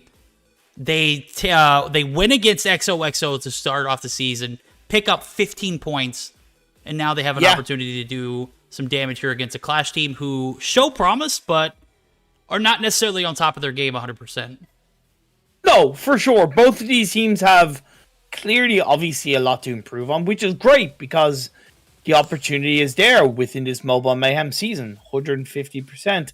Monarchy did then lose 2-0 to Gallant X Omni. Not surprising considering how good Gallant have looked, of course. But for a Qlash, to me, they are very, very, very, very strong overall compared to a couple of teams around them. And I think they have a lot of potential coming into this. But like you said, we have to respect Monarchy, the team that qualified for this and went into their first series and won 2-1 against XOXO. That's very, very important to speak about and to highlight coming into this. So for me, I could see this very easily going to a game 3. Oh, absolutely. As a matter of fact, we got everything on board for us to take a look at for our map picks and bans and whatnot. Matter of fact, we're going to yet again start off with a Summit Hardpoint, which I absolutely love. Fast pace, really sets the tone for the series. Really going to put a lot of pressure on both these teams to perform well in the first game. Yeah, like I'm well, okay, look. I'm accepting Summit Hardpoint a lot more. There we go. Within my mindset. But more than one within an evening, and definitely it grinds my gears a little bit more. I'll accept it for now because this is going to be such a close matchup, 110%. Raid for Search and Destroy, very excited about that. I do love myself some Raid. It's probably top 3 favorite maps for me in COD Mobile. Then if we go to game 3, which I predict we will, Domination Takeoff. That map is going to be tough. Very much looking forward to a game 3 in Takeoff if we get there. Yeah, absolutely. Monarchy opted to ban the kinetic armor operator as well as firing range map. Qlash opted to ban Hackney Yard. Okay. And then they get the Sparrow ban. So Annihilator going to be in full effect. Yeah, Annihilator. Very much looking forward to that. If that's going to be utilized in the right way. Again, like we kind of have already pointed out about a couple of teams in a couple of moments, the timing of those operators are so important. It doesn't matter what's banned. If you don't get the timing of the operators you have on board, it's definitely less valuable. So I'm going to be looking out for that a little bit more heavily between these two teams, especially on the hardpoint on Summit, where if you can get the timing of that, it can really swing a hard point or even 2 hard points in your direction. Because again, like I said, you're able to control like that kind of from the second to third hardpoint onwards. Yeah. It can be very hard to have that breach when you're behind, when you lose control of it. It can be sometimes hard to come back. So you're saying the team that utilizes their operators the best, score streaks the best, and ultimately controls the spawns are going to win this game. It's a big. I'm revisiting the factor. Meseeks. I'm revisiting the Meseeks series. Like I kind of like that you put that pressure on me. Okay. Because I'm not going to say yes, but I think it's a lot heavier of a deciding factor than a lot of people think. True. Well, we're going to see who has what it takes in this first game as we're going to go jump right in. It is going to be Monarchy in the blue. The red side's going to be Qlash. Everything is right in the top of the screens. And P1 opening up. We're going to see a interesting split. Panda going to be on point. He's going to be Flash, picks up one, but Aether coming through, clearing off the staircase before he's wrecked. P1 is a bloodfest. So far, so good. Qlash actually going to be able to get there, racking up some uncontested points. Yeah, this first hard point is always a little bit scrappy, so anything you can pick up, especially at the start before your opponents have been able to pick anything up, is incredibly important. And the pal swings it through, shuts them down from the stairs. Very little response from Monarchy. Now finally they start to wake up, but over 30 seconds into this hard point number one, and they barely scratched the door on their own scores. That's not good for Monarchy at the start of this one. No, it's not. As a matter of fact, I'm looking at a team that started off so scrappy this season. I'm not saying they're not looking as scrappy, but they're definitely not looking as well as they usually do in a P1. As a matter of fact, they only rack up 1 point. That's a fat L. They're going to have to redeem themselves here in P2 transition. It's going to be catwalk. Not going to be a lot of room to get those points uncontested. As a matter of fact, this is probably even worse than P1, which we saw them fight as hard as they could, and we're only able to get 1 point. I'm starting to scratch my head. Where's the Monarchy team that I saw start off the season? Where is everyone at that I saw that just showed all that promise? Now we're seeing a Qlash team that looks composed, looks like they got their act together. I'm starting to see a little bit of Qlash here. Meltbeer gets taken down.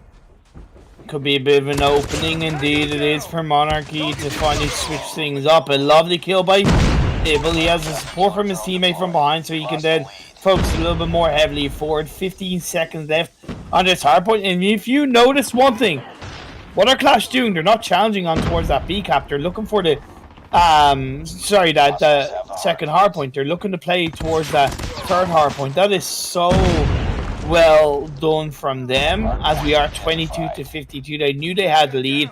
Now as we shift things up, Patron X does get a couple of kills before being taken out himself. Naples actually going to be caught out with his Annihilator here. He's got 5 shots left, but I don't know how much time he's got remaining. Actually, it's going to be expiring. That's a wasted operator from Naples. Not necessarily something you want to see. Not going to make a difference in this P3 transition as they do secure spawns. And everybody from Monarchy is going to be scrambling to get a little bit of time on this hill because they desperately need it.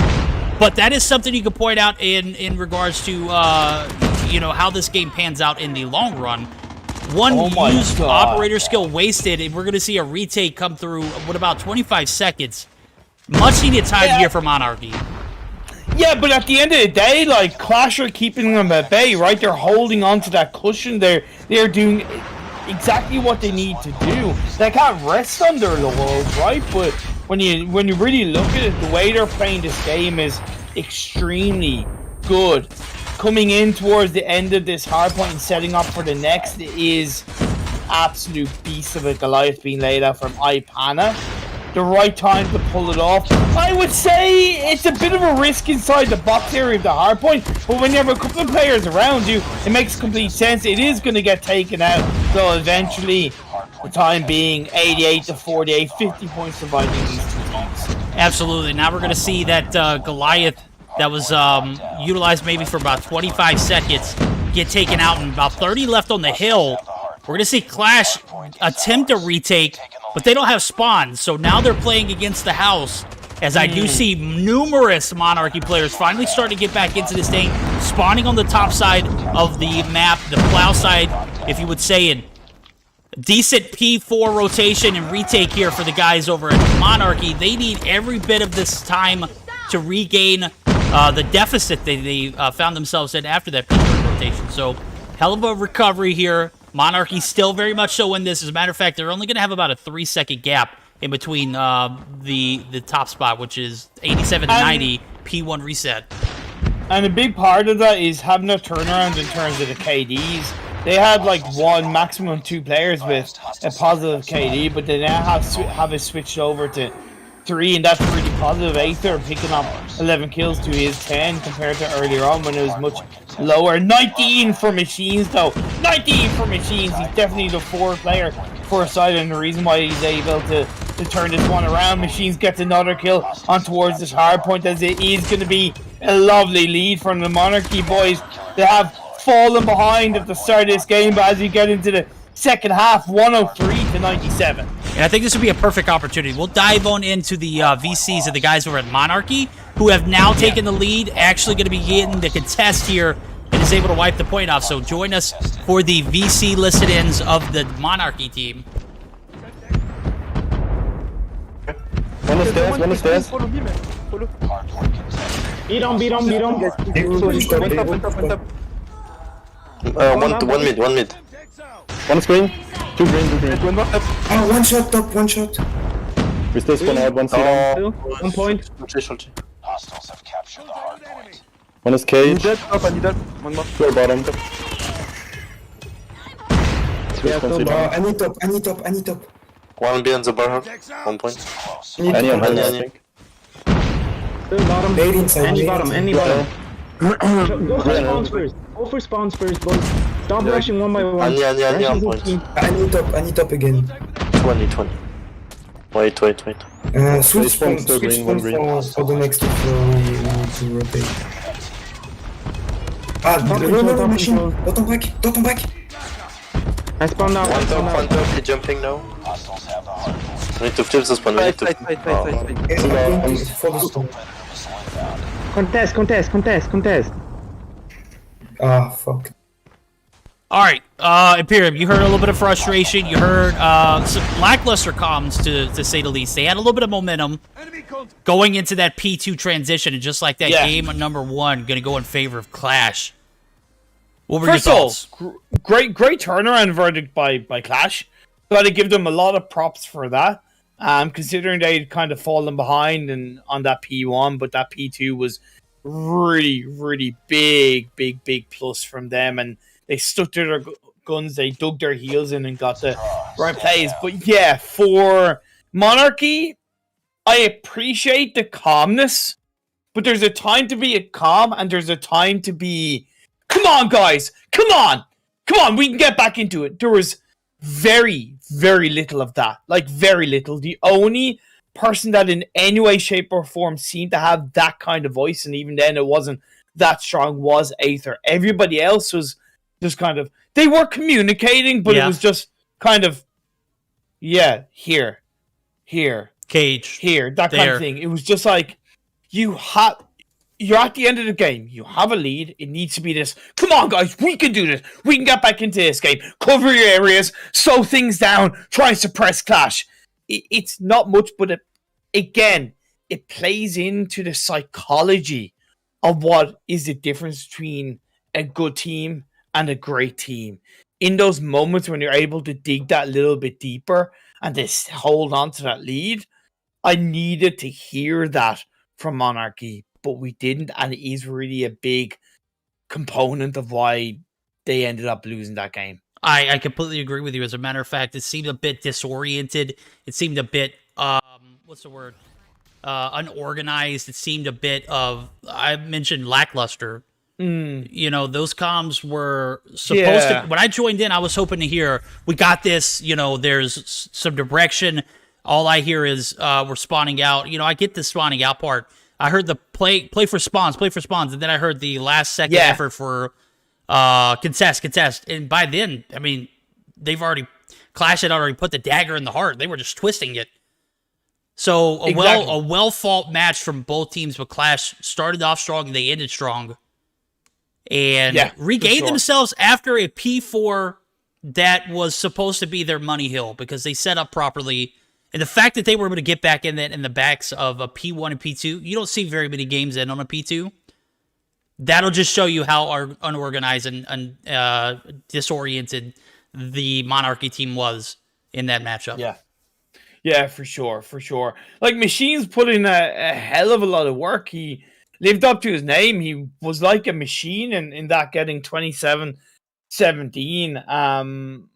But, you know, 2 players dying 23 times and 1 dying 22, that is so much less control, especially in Summit, where it's a smaller map, so having that body of players together and having that positive KD is really a big reason why you win or lose in that regard. So yeah, just kind of clean that element up, Monarchy, and I think it can be a lot better for you. We have to give them a lot of props because they were kind of behind. They were behind. And that can always sometimes be hard in terms of you're like, okay, got a little bit back up. But then they fall back a little bit back. And that can hurt you mentally. But they did find a wherewithal to get back in and take the lead. So we give Monarchy props. But you can't fall at the final hurdle. You can't in that kind of play. Yeah, you got to keep your eyes on the prize. And you got to keep that mentality all throughout the game, even if you're down. Doesn't matter. As a matter of fact, I was so happy and excited to jump into those VCs and expected a lot more, and literally it was a bit of devastation, if I have to say so. You know, Monarchy have a lot to build on. I spoke very highly of them before the game. They're going to need to prove themselves yet again here in this raid, Search and Destroy, as we're going to get geared up for our second matchup. Our second game, rather. And, you know, you got to put that last game behind you. Learn from it, obviously. Rewatch the VOD if you have to. See where things went wrong. As a matter of fact, listen to your comms. Because I feel like that is the biggest learning aspect that they can take from that game alone towards the end. Keep your eyes on a prize here as... You know, you're on the chopping block now. This is going to be Qlash's opportunity to take 20 points off of you. Yeah, especially because, you know, in Monarchy's series that they did win, it was 2-1, so they didn't get the maximum amount of points. Monarchy really need to at least grab 5 points for this one. Especially in terms of keeping them in the running of staying within the top 5. So yeah, let's see what happens. At the end of the day, Qlash are starting this Search and Destroy as the attacking side. Patron X open things up on board to get a kill on the machines. They're all playing towards the A bomb site, which makes sense. Zed planting that bad boy. Raptor, the only one that's covering the stairs for the time being. It's a good wraparound from the members of Monarchy, but considering they're a player down, that's where the mistake happens. You get picked off one by one a little bit more heavily. Yeah, and then you got Naples and Pana literally controlling all the flow of traffic from the pool side. Exactly, mate. There's no way you're getting that retake pushing in one by one, and they do not. One round going in favor of Qlash, looking to make it a 2-0 series. Starting off this Search and Destroy very strongly. This is an eye-opener for me, man. I literally saw the Monarchy team come out swinging so heavily in their first series on last Thursday, and I'm seeing a completely different team here, and I'm kind of upset and disappointed. I was hoping that they would be the team that stepped up and was that underdog team that always performed well. Yeah, I'm not saying they're not going to perform well here, but they're starting off on the wrong foot. Well, especially considering what we've seen so far in tonight's series, right? Noxious, Meseeks, and Monarchy, 3 kind of underdog teams, right? And out of the 3, we're looking at Monarchy technically having the easier, I say that, you know, easier matchup, but they've, to an extent, looked worse for the time being. Not over yet, though. Not over yet. Magix finds Pana. It's a good play. Milk Beer into Magix is great. Milk Beer and the pals, just the 2 players left up for Qlash. Better round indeed. Bomb's going to go down, and that is going to be Milk. All it is on as Aether finds Naples, as soon as he gets that bomb plant, oh my god, the HSO on point. However, he has evacuated the bomb site, and Aether is going to go ahead and get a clear defuse. The shotgun not going to be effective at that range. Milk turns his back for 1 second. 1 round going in favor of Monarchy. I love the retake there. They get Naples, force Milk out, understood that he had the shotgun in hand, and it was not going to be effective at that range. Aether 200 IQ for getting that bomb defused. This is a moment for the guys over at Monarchy to redeem themselves here. We're going to see a B push from Qlash. I'm absolutely loving it. Let's see how they play it out. I love how Nepal's is covering the kitchen area as well. Gets an opening kill on the machines. Sorry, yeah, on the machines, should I say. Patron X on the Fibble after Fibble took down Zed. But either way, that's a great positioning. Great push from the members of Qlash. That 4-1 is just absolutely outstanding when they're trying to make that B bomb plant. It goes down, and Raptor's all on his own. He's going to be oust there. Patron finds him out in the courtyard P5 area. 2 rounds now as Qlash take the lead yet again. We'll see this next round. I'm still not seeing that same Monarchy team. I don't know if it's attributing the fact that I don't see Warvac in the lobby. Is Warvac what Monarchy needs to win? I need to see if he may have... Did he switch teams? Is he no longer here? What's going on? Maybe Ronan can provide him maybe a little bit of context around that one. But either way, let's be fair, shouldn't really matter. It's a team game. Yes, individual players can make a difference, but when the whole team looks good, the whole team looks good. Now Milk Bear, the rest of the Qlash side, they have Aether left on his own. Aether's going to at least find one on the Pana, but just having the van in play, he's going to get another one picking him off, but he pushes a little bit too heavily. And gets taken out. Yep, things starting to fall apart here. Monarchy losing a bit of touch with reality. Again, still plenty of Search and Destroy to play, but your opponent has the opportunity to put the foot on the throat and just continue to barrel down with Naples. Not giving any breathing room to the Monarchy squad as he finds Raptor. Kitchen site not safe. Bomb, however, is in the hands of Zed, who is stuck in driveway. It's the only fortunate thing they have going on here. SKS in hand? I love it. 2 kills on board for Zed. Fibble going to be right here ringside. Smoke comes in. The rotation's going to come. Oh my god! Naples and Zed tag team. Pick up 2. Magix is going to drop in. This is all too familiar for this Monarchy team. A 1v something. Very unfortunate, but it is the reality of the situation. That is Monarchy just completely getting obliterated right here in the Search and Destroy. They're being outplayed. As a team, they're being outplayed. I said that this was probably going to be a Qlash win, right? I did say that. Out of the 2 teams coming into this, Qlash have looked generally stronger, but there just seems to be no real fight for Monarchy in this map so far. Search and Destroy, we switch over to them being the attacking side. Let's see if they can show us what they got and turn this bad boy around. They're going to go ahead and get a plan off here on B. Raptor actually going to get dropped 1-for-1 trades as Zed drops as well. Check it out, Naples trying to get an opening frag onto the reside. Not going to be able to get anything on the jump up. Pana finds Magix. 1-man advantage now. B bomb site pushes are very dicey to say the least. Melk finding one, and a team that doesn't have their composure going for the B side, probably not the best move. As you see right there, they just get picked apart one by one. Patron Naples going to be there to get the fuse off. Now we're on match point. This is getting a bit out of hand. Qlash is Qlash just too OP, or is Monarchy coming off their pedestal? I'm gonna be kind of delving into that a little bit more because it's a great question. At the end of the day, Qlash are just not giving as much as possible Monarchy a chance to come back into it. You can clearly see they're not letting up. They are focused both as an attacking side and a defending side. Zed opens up on the Aether machines. There's a return up. Patron X gets taken down by Raptor by Pana. Fires up extremely quickly. 3v3. Pana can't miss. This is the Pana show. Fibble You're the only one alive, and you just get the bomb plant down. Interesting.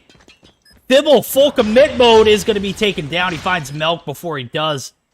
We're going to see Machinist leave the lobby. Don't blame me, bro. This was a very, very upsetting Search and Destroy match if you're Monarchy. If you're Qlash, bro, you're jumping up and down right now. You take those 20 points, and you go home, you put them on your fridge, bro. Be proud of it. 6-1 victory. A blowout here in the Search and Destroy as Qlash steamrolls Monarchy. Love that from Qlash. A sign of a great team, especially two that are somewhat pretty close in the middle of the pack, is one that just doesn't let up and chokes out their opponents, right? Takes the breath out of their lungs, so to speak, and that is what Qlash did. However, it's also more than coincidental that we kind of ended the hardpoint talking about how Monarchy showed no real fight from a vocal standpoint, from a comm standpoint at the end of the hardpoint, and that seemed to transfer right over to this Search and Destroy. Flat, laying down, it looked that way. They will know more than me in terms of what went wrong. I would also suspect that they struggled with not having both Kosh and Warvac playing in tonight's game. Nothing against the roster that were playing, but I think the frustration was right at the end when Machines dipped out. You could see that he was, to an extent, trying to carry in-game wise the team on his back. I don't mean that in any disrespectful way. So I'm left thinking if Caution and Warvac were playing tonight, would it have been a different story? Would it have been a much harder game for Qlash to control? Yeah, it definitely would have been an interesting thought to kind of branch off on, but the reality of the fact is they weren't available. They didn't play, and True. Monarchy didn't show up for that Search and Destroy. As a matter of fact, it was kind of like that same energy that I saw or I heard in the VCs. It was that moment of accepting the inevitable, which was you were going to lose. And the one round that they did win, it was... I can't even remember it. It wasn't, something that stood out to me, in my opinion. Now, that's not a hateful statement towards Monarchy's gameplay, but that's not the same Monarchy I saw play in qualifiers. That's not the same Monarchy I saw show up against XOXO. Exactly. That's not the same Monarchy I was expecting to see against a Qlash team that just looks so well composed. As a matter of fact, I'm starting to think that Qlash might be stepping up their game. They came in 100% they focused. really are. Yep, no, they really are, mate. Money on the table, just took the bag and ran. Yeah, and I love it. Exactly, and that's the thing. Qlash will face stronger opponents. We know that, but like I said, that's why I really highlighted the whole kind of choking out Monarchy and really not giving them any kind of real room to come back into it, right? Nice. Not taking it for granted. It's a big sign of mentally what Qlash can do and transfer that onto the kind of battlefield, so to speak. So yeah, I'm very excited to see Qlash moving on forward. Plus, it's as far as I know, this is unbeaten run so far, if I'm not mistaken, because they'd only played one series up until this point. Okay, as fair far enough. as I know, let me... Well, I think they played against Dark Pirates, or was it Noxious Blood? No. They yeah, Qlash have only played 2 series. Monarchy? One against one against Noxious Blood, which they won 2-0, and against Monarchy here, because they only had 20 points to begin with. I'd have to go back and look at it. If you guys are just now joining in, we'll take a look at some of the results that we've had so far as we get clarification on that. Stamina 2-0 over Noxious Blood. Nova Esports 2-0 over Meseeks. That was a hell of a series, even though it only went two games. That could have went the distance. And then we just saw the blowout from Qlash over Monarchy. Just very, very unfortunate for them. Just I won't continue to hark on it, but continue on. What were you saying about Qlash? Yeah, so sorry, my apologies, I missed that. Yeah, they have actually played 3 series. They lost 2-0 against XOXO on Tuesday. But they've won 2. The series they have won have all been 2-0 series, so that is a positive for Qlash, for sure. Okay, we'll evaluate that later, but, you know, I'll say one thing on it. A 2-0 against Noxious Blood, that's a given. Not saying anything bad about Noxious Blood. They have a lot to work on, but they're a newer team to the scene and obviously have a lot to work on. XOXO getting the 2-0 over them, I think that's where I was, you know, I mentioned earlier the team not necessarily performing up to expectation. Monarchy 2-1 XOXO.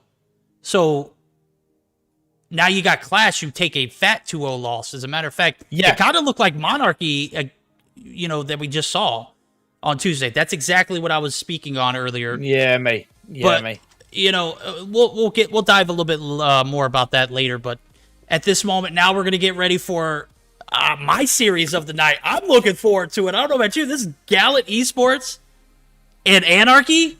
Jesus, did I say that Qlash coming through with a raid? Who's ready for the next matchup? I am. Sign me up. Where's the tickets at? Can I go to LAN now? Yeah, let me just, there's a pen. There we go. Bit of paper. There you go. I'm ready for the final series of the evening. Let's get the show on the road, man. All right, before we do, actually, God, I feel terrible. But now I don't feel terrible, because now you get the second portion of the Qlash interview. Glad he came through in the perfect time, bro. All right, we're gonna air that, and then we're gonna jump right into the action, guys. Don't go anywhere. All right, we are back for the second segment of the player interview with Qlash from Gallant Esports. Qlash, I know we were talking just a minute ago about typical work, or not work, but gaming for you guys as a team for Gallant. What does a typical week look like for you guys when you're playing with each other? Do y'all have scrims? Do y'all schedule practices? Tell me what's the daily routine for you guys? Yeah, so we don't have, like I said, we don't have a daily routine, so we play when we can play, because, you know, we have school, everybody has school in the team, so school or work. So I think when we can play, we say in the chat, I can play at 9 p.m., he can play at 9 p.m, so I say, okay, so let's go play at 9 p.m., 10 p.m., 11 p.m, and it's all, we never straight, we just play in scrim and in competition. So, and I think we try sometimes to watch my stream, you know, comment dire la rediffusion, the playback. The playback, yeah. The playback of my stream to watch the different error or good move that we can do in the game. And it's all. That's crazy, bro. I was just blown away by how great you guys perform on a weekly basis, and then come to find out you guys literally don't schedule scrims, don't have anything like that to go along with.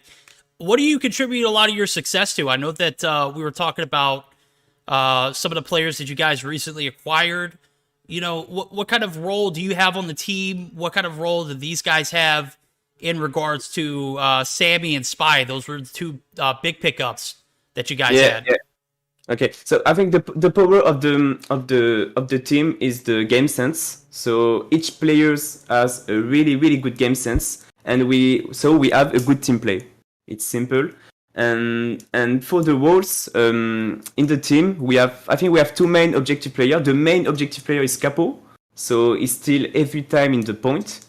He stays in the point, and after we have the support player like me, Onir, Raid. And after we have the Slayer, CZ Spy. So I said every time that we have to play the objective, not the kill. It's really important to understand that, and I think a lot of team has a big difficulty on this thing. So every time we are focused the objective. And it's the key of the victory, I think. I completely agree with you. I think if it's not, geared towards the objective, doesn't allow you to grow as a team. You have a goal. There's, that stagnant objective that you guys are constantly rotating or revolving around, and you guys have been killing it. Now, tell me, we were also mentioning, the factor of, other competitive teams. This is your one and only competitive team, correct? Yeah. It's my first competitive team. The name of Omniscient was IFM, and after the name changed, we keep the same Discord server, the same main player with Capo Onur. So yeah, it was my first, and I think it's the power of the team. I always train with the same team with Capo. I played with Capo since 6 months, I think. So it's a long time, and I know how he plays. So this is the same for Onur. So I think it's really important to play with the same player, like Estamina or Nova. They play together since 1-2 years, so Absolutely. they know how to play. It's so crazy that you play with this guy and then come to find out he lives literally like right up the street. You guys are playing a game that millions have downloaded. That's just ridiculous. I'm completely with you when you mention sticking with a team and building with each other. It definitely builds that chemistry. You guys obviously got it. The game sense is there. The gun skills there. It just works out perfectly. Yep. Hold up 1 second. And I think another thing that we were talking about as well is this year's champs already came. We're about to be stepping into a stage 5 land situation. Tell me, what are the goals and the objectives for next year? Are you guys planning to stick together? Is that the goal? I know you mentioned Stamina's progress and how they have literally made very handful. I can count it probably on my hand the amount of roster changes. Are you guys looking to maintain that same kind of relationship moving forward for champs of next year? Yeah. Capo, je peux parler en français, peut-être ça sera plus simple. Vas-y. Donc le but de l'équipe, ça va être bien sûr, le but de l'équipe, ça va être de jouer pour les World Cup de l'année prochaine. On va se focus sur ça. Avec des joueurs de plus de 18 ans. On va essayer de garder les mêmes joueurs pour avoir la meilleure entente possible, la meilleure cohésion, car c'est avec le temps qu'on crée un vrai team play, une vraie équipe solide. Donc je pense que notre projet pour l'instant, c'est de rester avec Capo, Onur, un autre joueur, peut-être Shark, et ensuite recruter un dernier joueur pour participer à ces prochaines World Cup et essayer de faire des bons résultats. Okay, so basically what Gitila said is we are aiming to do the next World Champs with almost the same roster, but people knows that there is underage players with us. So we will stick at least with Onu, Gitila and I, and maybe another player like Shark, we think, and a last one, and try to win the World Champs, yeah. That's brilliant, guys. You guys definitely got the talent. Absolutely killing it right now. As a matter of fact, the first time I got a chance to cast you was in the Purge series a few weeks back, and I don't think you guys dropped a single map in a best-of-5 format. That is just absolutely ridiculous. You got a full season ahead of you. You have yet to drop a map here. Looking forward to seeing how that goes. I know today you guys got Anarchy too, so that is going to be interesting to see how that pans out. I want to stop and thank you for taking the time to sit down with me. I think we took a little over 30 minutes to get it done, man. I appreciate you. Thank you for stopping by. We got your socials up there. Oh, this way. There we go. Gethilia TV on Twitter. Give him a follow on Trovo as well. He's always coming through with the massive raids. Gethilia, again, thank you so much, my guy. Thank you, Vadik, for your time. Thank you. All right, now for the moment of truth. We've got Gallant. Gallant, good God, I'm killing myself here. We got Gallant. We got Anarchy up next. Guys, don't go anywhere. Yeah.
You guys see it on the screen. Gallant Esports, Anarchy, your reigning Stage 4 champions against a very sweaty opponent.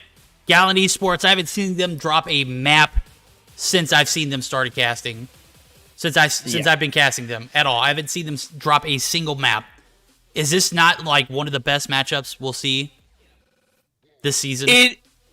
Hey, look, I saw someone put in chat, like, you know, this is finals level match, right? Yeah. And I could well believe it. If we see this series in the finals, no disrespect to Stamina or Nova, I wouldn't be disappointed at all. The thing is, it's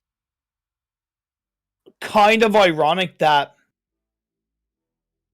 we talked about Anarchy last season going from this legend-killing team, or going from somewhat nowhere to this legend-killing team and becoming then legends themselves, qualifying for Stage 5. And now they're going up against a team who have somewhat repeated the same pathline, right?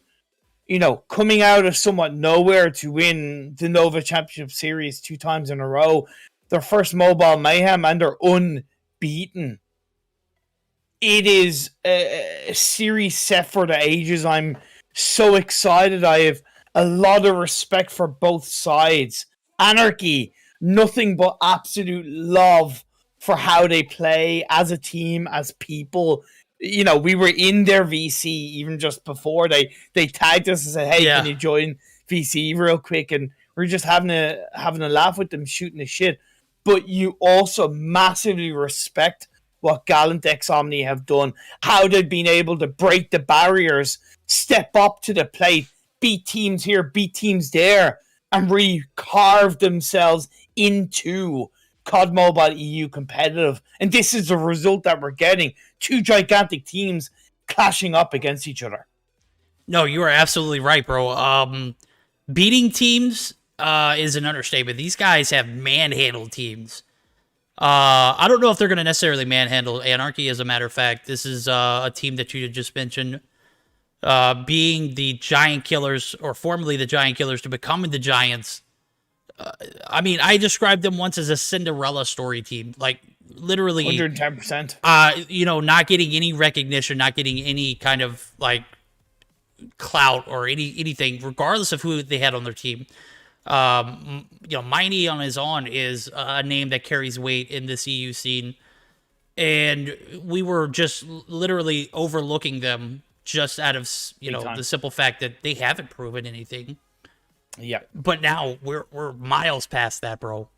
As a matter of fact, they have probably been the best team that I've had the opportunity to cast. The most improved team for, you know, I just can't keep speaking great things about them. They've just proven for sure that they have what it takes to beat, you know, hands down any team in the scene at any given time. And their progression has just been so fluent. It has been week after week after week after week.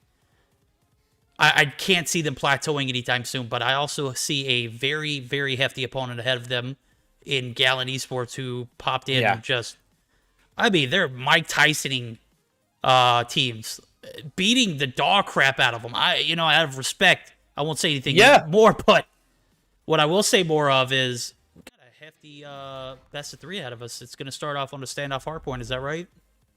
Yes, standoff hardpoint followed by raid, search and destroy, and if we get to a game 3, Hackney Yard domination. Very, very exciting set of maps coming up. It's great to see standoff coming into the mix for the first game of the series, especially considering we've had, I think, 2 summits in a row, so it's a little bit of a refresh.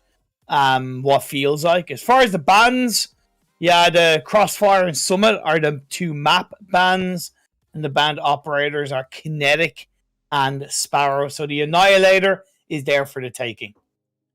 That is interesting. I was expecting the typical Sparrow and Annihilator, but with the Kinetic, you know, being opted to ban, it is definitely going to allow teams to get those breaks for Annihilators, but you got to use them smartly. In a sense, go ahead. No, sorry, didn't mean to cut you off. To be fair about Kinetic, it's been banned every series. It has, and it seems to be the new norm now, and I still can't accept that. I'm sorry.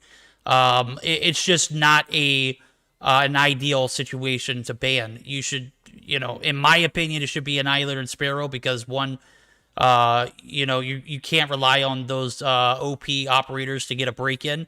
As a matter of fact, you're gonna have to utilize your gun skill. But on the flip side of things, I could see it, you know, being a pest to, you know, hold a hill and then be able to use your Kinetic armor, you know, to kind of, you know, brick a few shots, maybe allow you that a little bit of time where you're, you know, you've got that operator to use to get a point on the flag. So it's a two-sided street, and you know, everyone's got their opinions on it, but I see these guys banning it, and it is going to be a factor in champs. So this is actually how you would see it in the new norm. So I guess I got to adapt.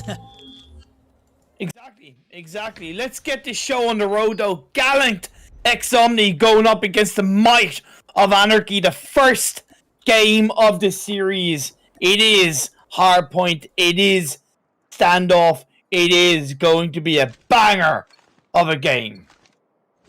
Here we go. Game number 1, standoff hardpoint. We're on board with Veery off the rip. He's not home, he said. He's actually on the road. Not even listening to the things on VC for with headset. He's actually using speakers, I saw in chat. I don't know how true that is, but P1, so far so good for Anarchy as they get a few uncontested. We're going to see the battle ensue, and it is all Anarchy in defeat, too. As a matter of fact, Marvel with the flex. With the 3-piece. Absolutely on point, but I will say, beautifully supported by Veery. The way Anarchy played around and looked to wrap around rather than going straight for the hard point is part of why they are such a strong team, right? It's that kind of, okay, well, if we can push them back from the side, take them down on health, it makes that defense a lot easier, and it's exactly what they've done. 31-10 with 10 seconds left on the hard point. Such a good start for Anarchy. I was kind of worried as I saw Mighty kind of push it up the back alley area. He made himself all the way to the big blue building before he got taken down, and it flipped the spawns for a moment. But it looks like Anarchy's got things under control as they start off P2 with the advantage having the backside market spawns. That's only going to be momentarily, as I do see a break, more so less a contest coming through. Shark, one sliver of health, is going to be able to remain on point, and that is going to be Gallant taking the advantage now as they are down by 8 points. They're going to be able to get a few points before it is contested. Not sure who's going to be the clear decider here. Creed with 7 kills on board, going to back alley it. The contest comes through. Raid's up top. Raid is taken out, and Anarchy are going to be able to continue with their lead. Yeah, 25 seconds left on this hard point. It was important for Anarchy to come in and try and really have that shutdown, even if they don't regain control of that P2. It was important to suppress it, to slow it down. It is still very close between these two teams. Anarchy are setting up for this P3. Absolutely great performance from Gallant so far in this game, despite being, to an extent, somewhat behind. Looking at the KDs, none of the Gallant players are on the positive KD, except for now, Guthilla finally 9-8. Yep, this is where this operator is going to come into use. Guthilla. Operator in hand. Annihilator. Absolutely annihilated Kike, who was in the Goliath there. Not even going to be able to maximize on its potentials. Raid is now going to be your only objective player. He spots Veery laced. Raid picks up his 8th. Has a Annihilator of his own. That score streak early on for Anarchy might have been a missed opportunity. I'll tell you what, Gallant are so damn good at controlling a hard point. That's the thing. It's why I pointed out the kind of lack of positive KDs from Gallant, because yes, when you have a positive KD, or the majority of your team have a positive KD, in theory that allows you to control the game a little bit easier because more of your players are in the map at any one time, right? But at the end of the day, this is an objective game, right? You have more points on the objectives, you're able to control those hard points for a longer period of time. Job done. And that's exactly what Gallant have done. Very, very close between the two teams. It is 81-59 and counting in the favor of Gallant. I say, verdict, we move over to Gallant's cons because I want to hear what they sound like. Yep, we got this Goliath on the board too, so we're gonna see how they deal with it.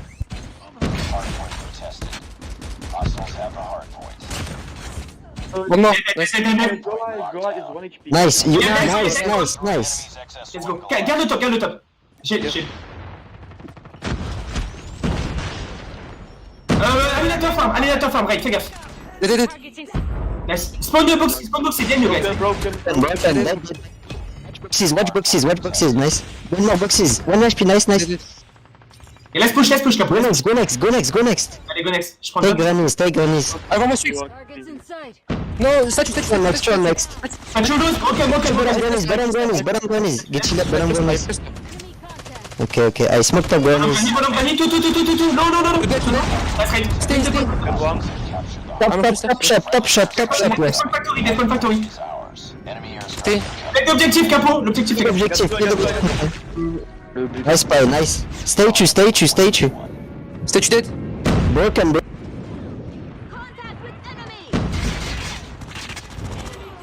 All right, Imperium, thoughts, comms, clear as day. Literally manning that P4 rotation. Just absolutely flawless from Gallant.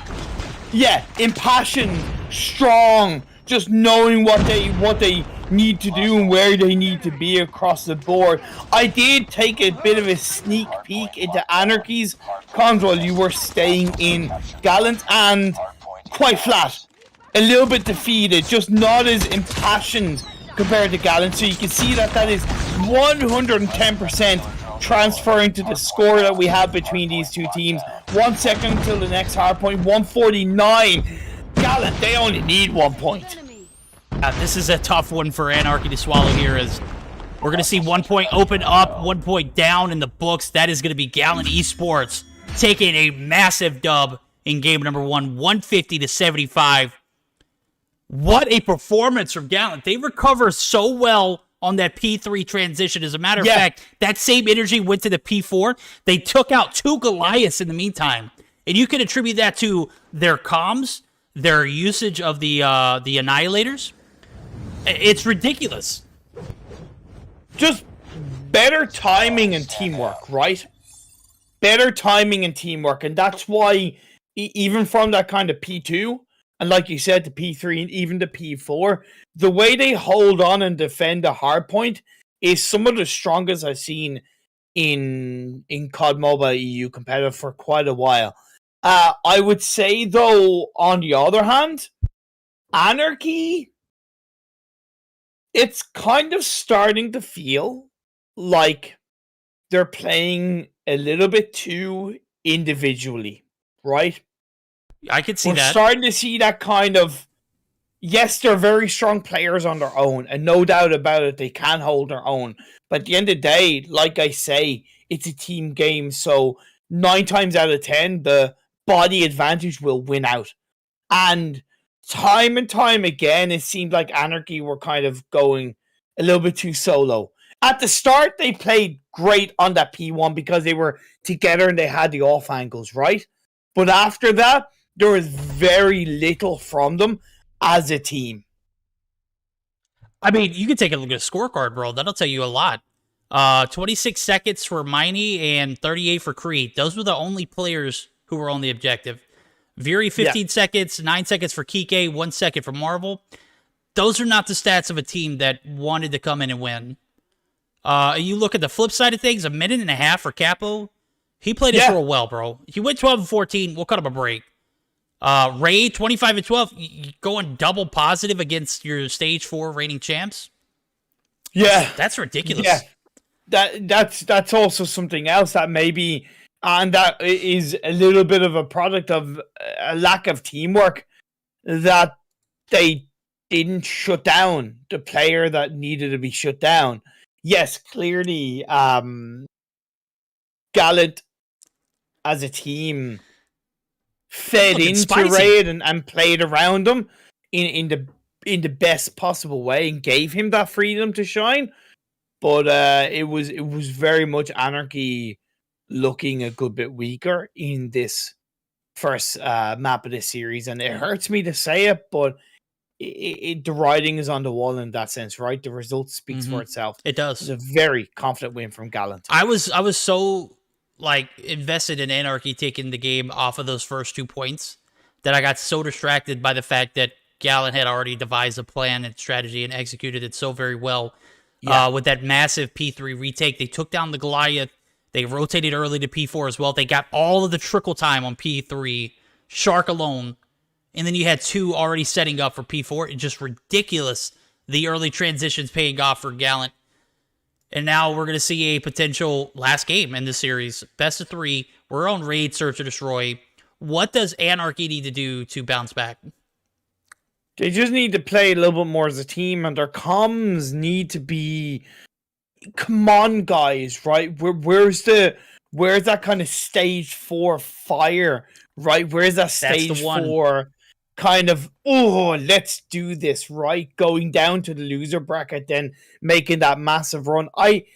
You're never always going to expect it in every series, because that would be not only silly, but just not as logical. But when you need to, that's when you should be able to use it, right? Adapting to knowing when, hey, we have to pull something big, but mainly it's just playing more as a team. Search and Destroy can maybe afford a couple more solo plays, but if they don't stick together for the most part and stand tall as a team, then Gallant are going to rip them a new one.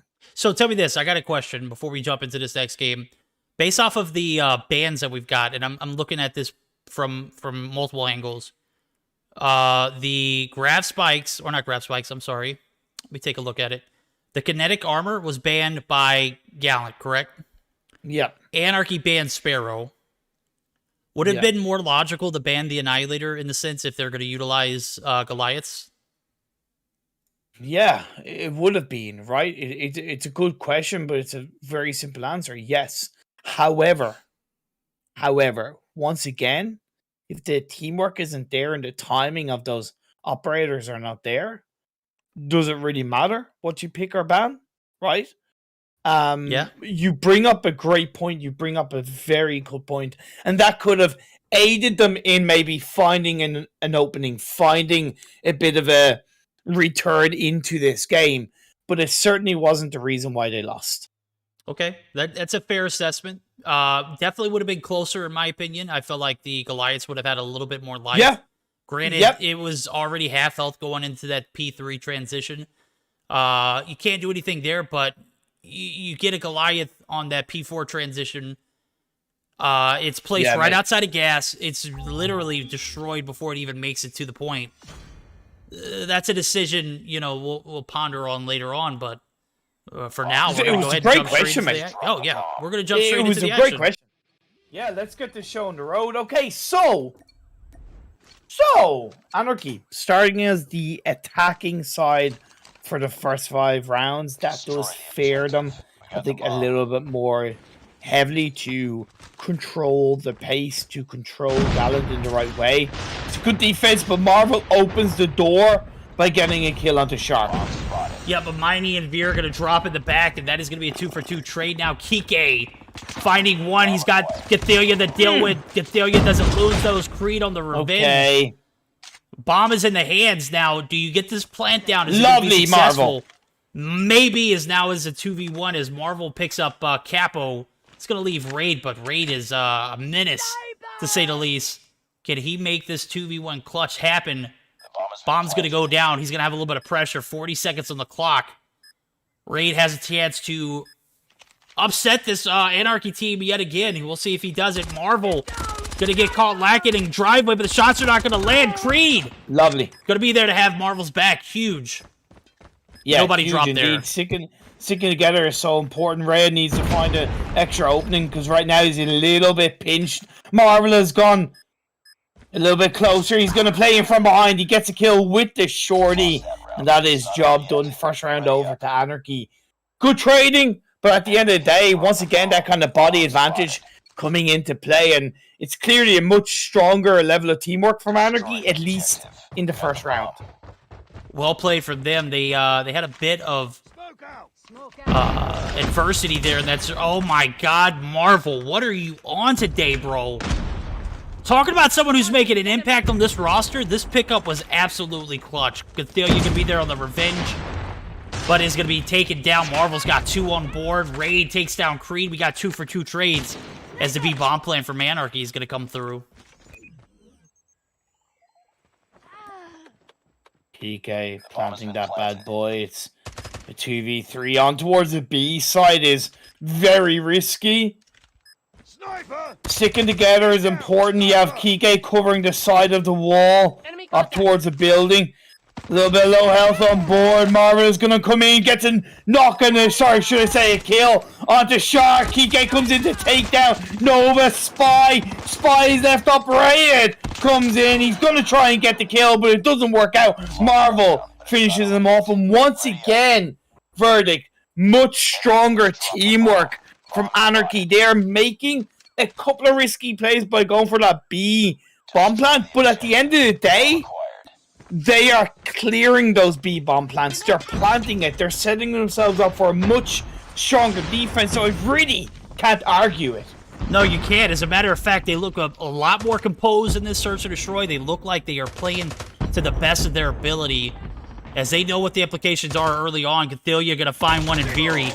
Kike gonna get dropped. Miney finds one, picks up his first frag, as he's got the KRM on board. Sharp in deep waters. Miney gonna get dropped. Creed now and Marvel are gonna have to clutch the 2v3, make that a 1v3, and things are going south here in the third round. Raid doesn't miss. Raid picks up the 2-piece. Raid puts 1 point on board for Gallant.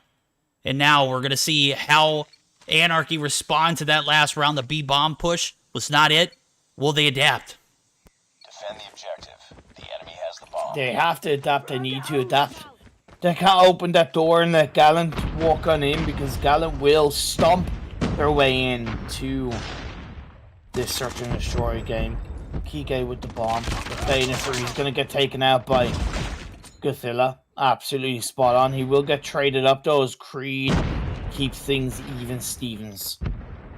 We're going to get Miney taking out Shark there. A little bit of redemption for him. Spy going to take him down. So trades come through. Spy finds 2. Creed and Marvel.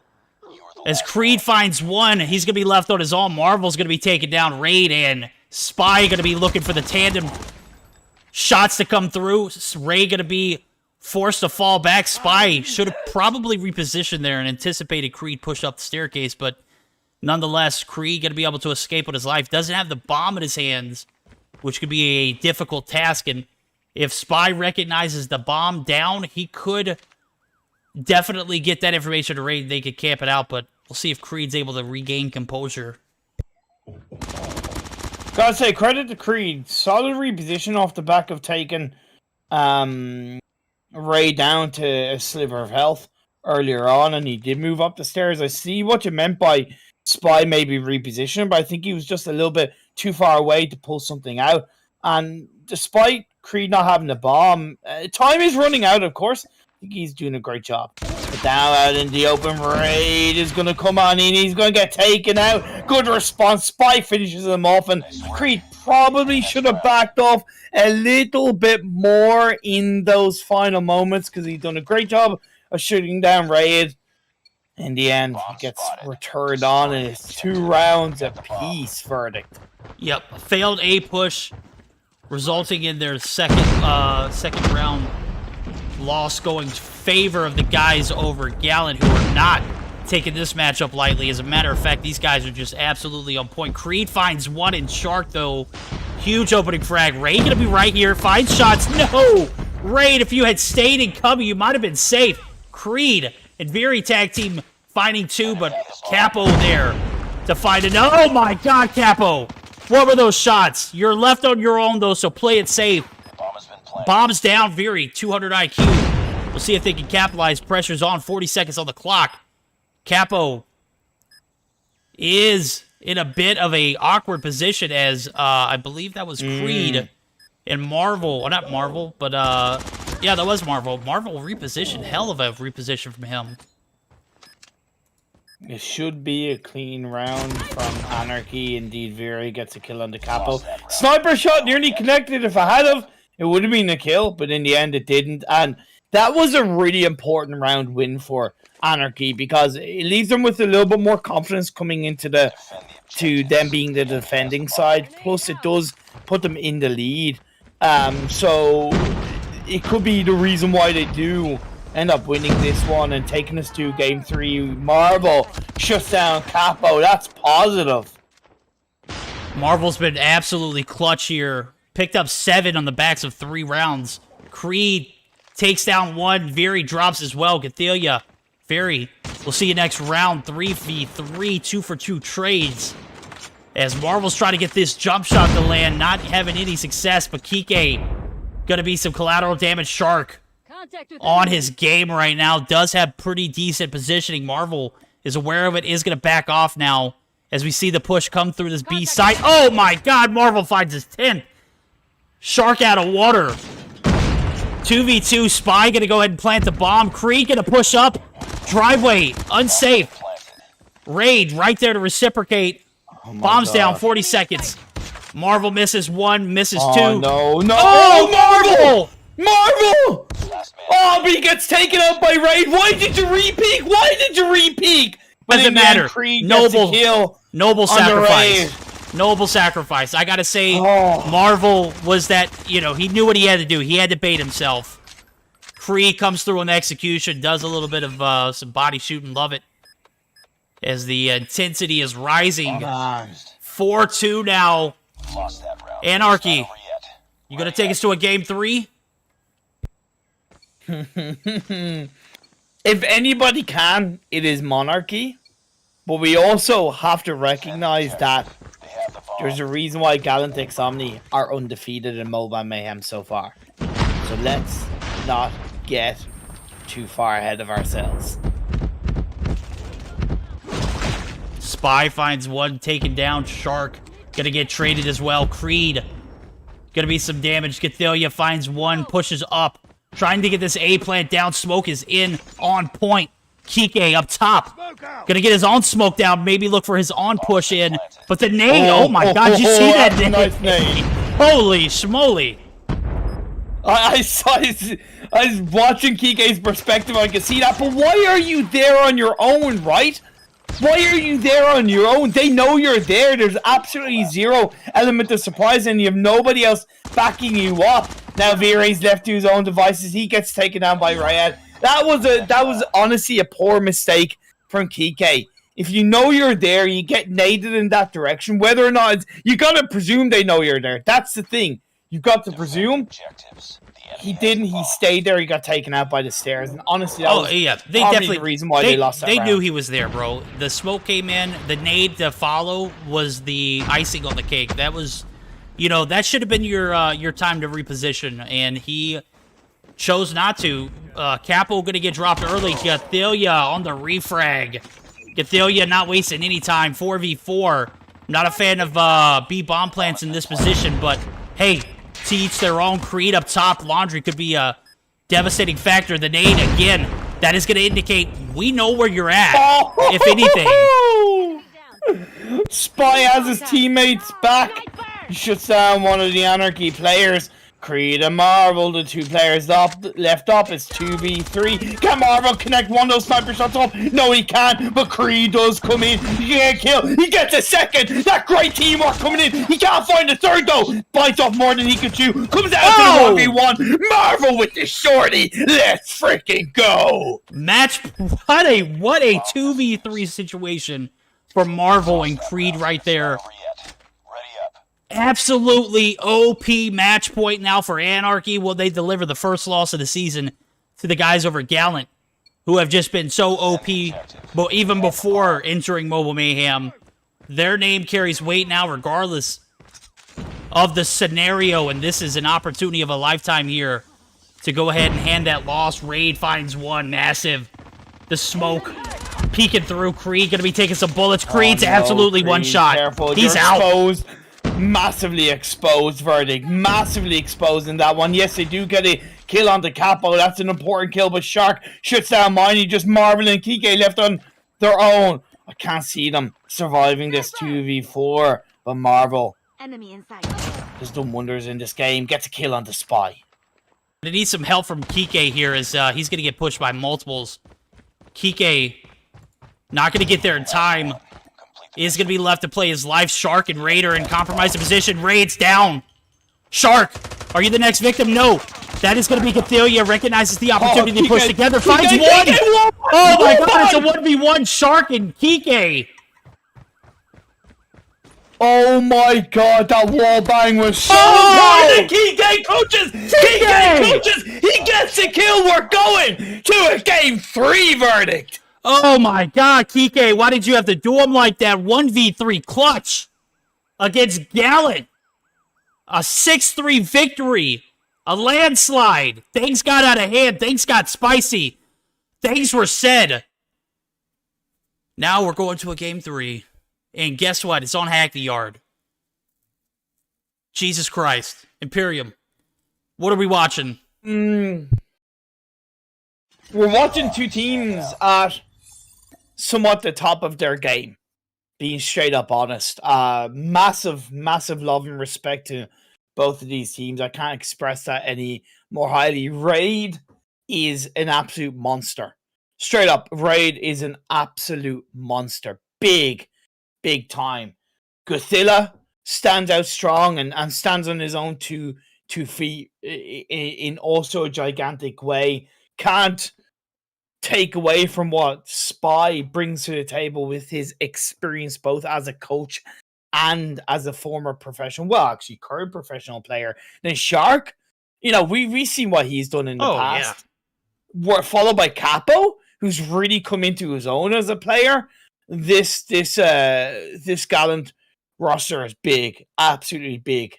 But I gotta say, Anarchy, they knew they had to win this map. They knew they had to take it to game 3. I felt that energy towards the end of that game big time, and it was clearly a much better team played game from Anarchy. You could see that by the positioning that they had. Creed and Marvel, for example, in one of the rounds, working well together. That takes a lot of confidence as a team. That takes a lot of trust in each other, and Anarchy showed that throughout the whole Search and Destroy. Yo, two teams on top of their game, about to battle it out.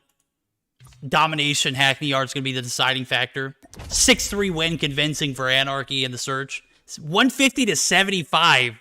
Just picture, like, it's literally now the shoe's on the other foot situation. Yeah. You got a team who lost by twice as many points, and now you got a team who won by twice as many points.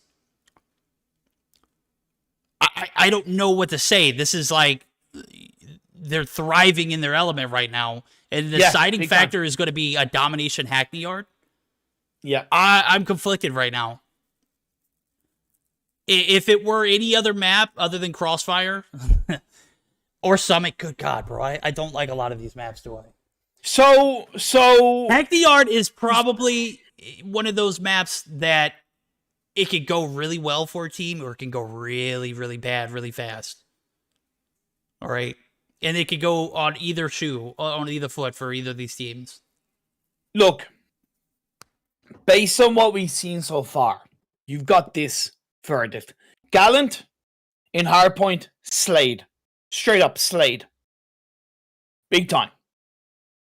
But the mistakes Anarchy made in Hardpoint, or the majority of the mistakes, what I see and feel, it looks like they cleaned them up a lot more in Search and Destroy. Now, as we get into this game 3, when we do listen-ins, which I kind of would like to do at least somewhat earlier on in the game, I really want to hear that passion from Anarchy. I really want to kind of hear that grit and determination, so that hopefully will then be expressed on in-game on the kind of battlefield, right? We heard it from Gallant.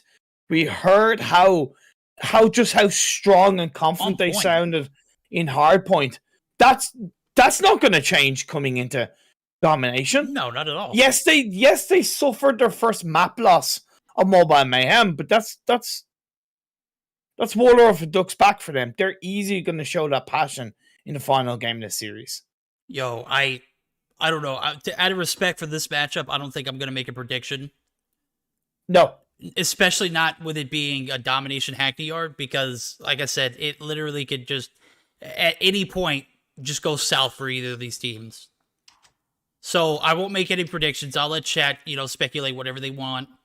I'll let, those who are playing just put on a good show for us and expect the best for the best team to step up.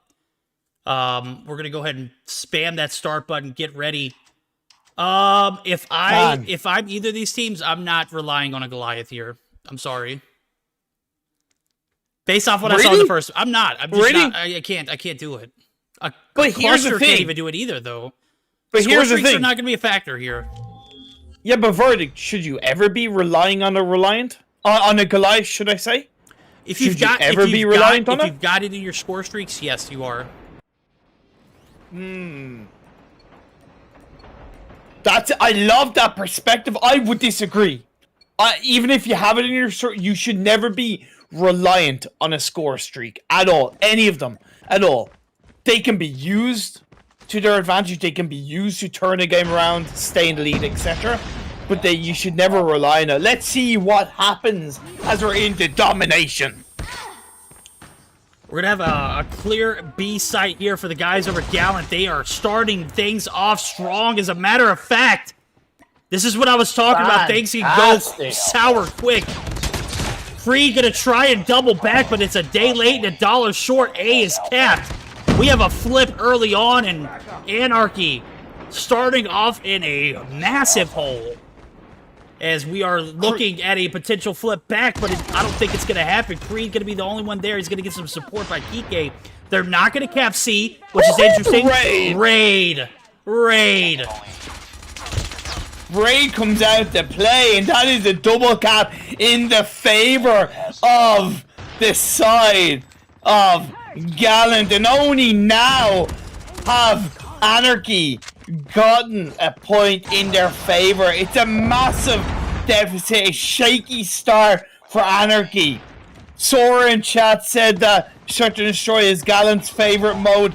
Honestly, I would disagree between what we seen in the first map to what we're seeing now. Gallant x Omni look absolutely dangerous on those objective modes. Oh, they do. When you got Raid on your side, he literally held that A site by himself. Yeah, took down like 4 players who attempted to get the flip to come back through, and it's just not going to happen for Anarchy early on. They have found themselves in a steep hole.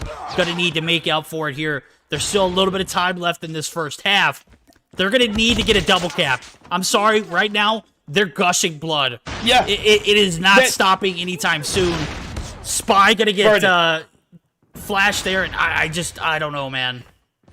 Let's head on over to Anarchy's VC. Remember, I want to hear that passion.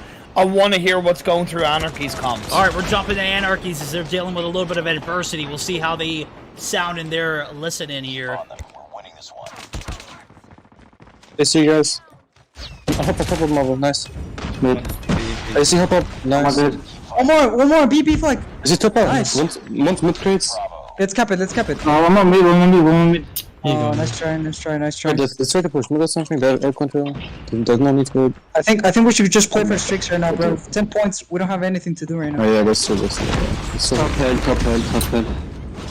Yeah, we're feeding. Just stay back, bro. There's no need. It's mid, bro. It's mid. Yeah, one more mid. Is it pre-free? Okay. Nice work. Get ready for the next round. All right, thoughts? I stayed for a couple of extra seconds, and although they sounded defeated, even just as you left, there was kind of like, it's all good. So there is that level of reassurance coming out from the Anarchy boys, and their comms, although at times do sound a little bit defeated, there's that determination within them. Kike leading the way on that regard. I know they're weak looking in this domination, but they do have the wherewithal to turn it around. I like the intelligence of let's play for score streaks. There's no point, right? That was a very intelligent move, but again, I'm forced to think that passion is lost or isn't there in their comms. It's hard to be passionate when you're getting, into a second half, when you're on the bad sides of a domination map, such as Hackney Yards. This is why I made a point of things can get out of hand very quickly, and things just seem to burn down, like, to the ground for Anarchy here in that first half. As a matter of fact, they went like 20 points to 0 before they even capped the flag. That'll just tell you how a game is going. Right now, the double cap comes through early. Gallant, obviously on top of their game. They're not showing any remorse. They're not showing any kind of emotions to this game. As a matter of fact, if anything, they're putting more pressure on Anarchy. And that's exactly what you expect to see when you're going up against a team that you highly respect. You put the foot on the pedal and you don't let off the gas. And that's exactly what Gallant is doing here. And they're doing it flawlessly.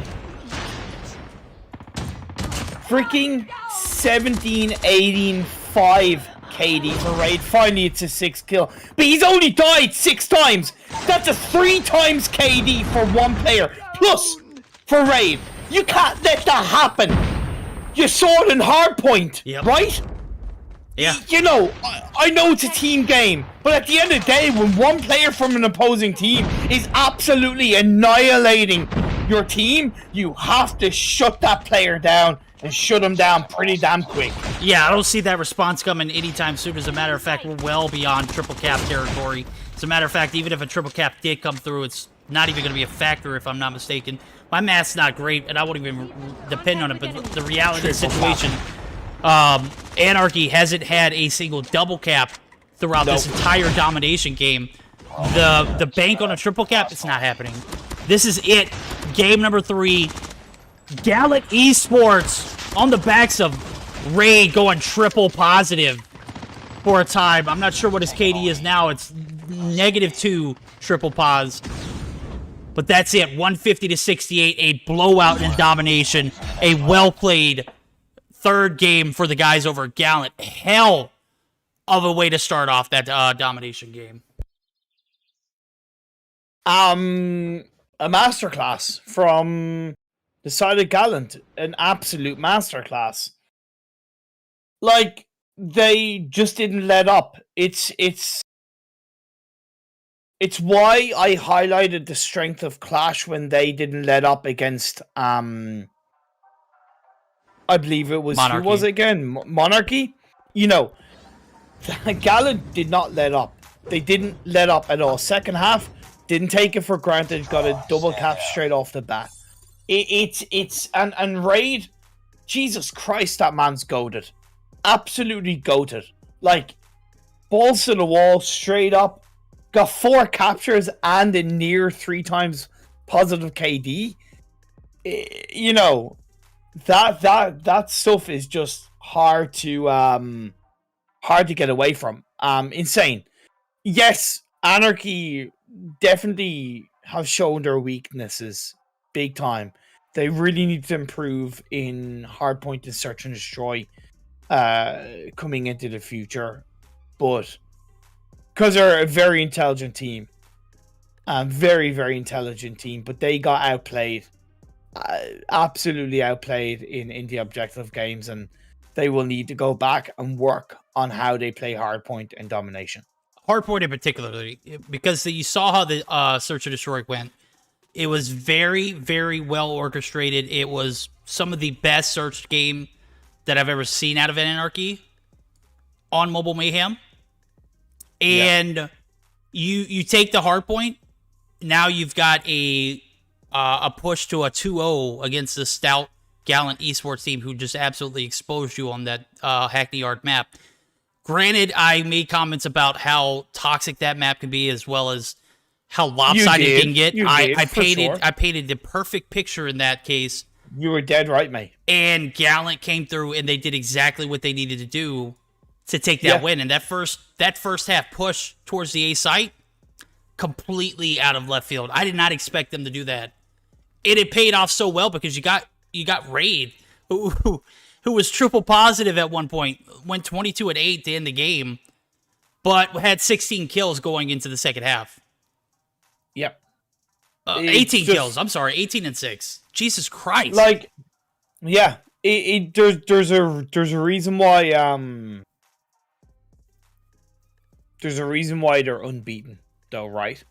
That's it. You know, there's a reason why they're unbeaten series wise anyway. And that was this team are very, very dangerous. That was a banger of a series. Banger of a series that ended even before the third game started. I'm sorry, but as soon as that first the first half start. I'm sorry. I didn't mean to say before the domination started. I meant to say before it even actually got a chance to start, because that flip came through. They didn't even cap C. I've seen that pan out for teams, and I've seen it flop drastically. It was a hell of a gamble, and it paid off.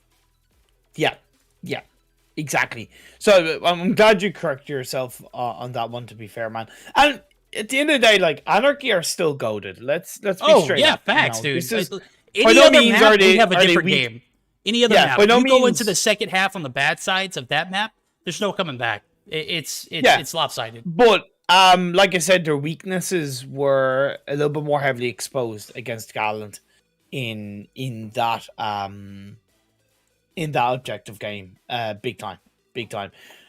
At the end of the day, that's the way you improve. Anarchy are in a position where they don't technically need to take Mobile Mayhem seriously in terms of winning it, but they use it to prepare for stage 5. So knowing potential weaknesses in playing the objective games will help build their preparation up for stage 5. So we still got to hold that towards Anarchy in terms of the bigger picture that they are playing for, whereas Gallant X Omni can afford to put all their eggs in this Mobile Mayhem basket.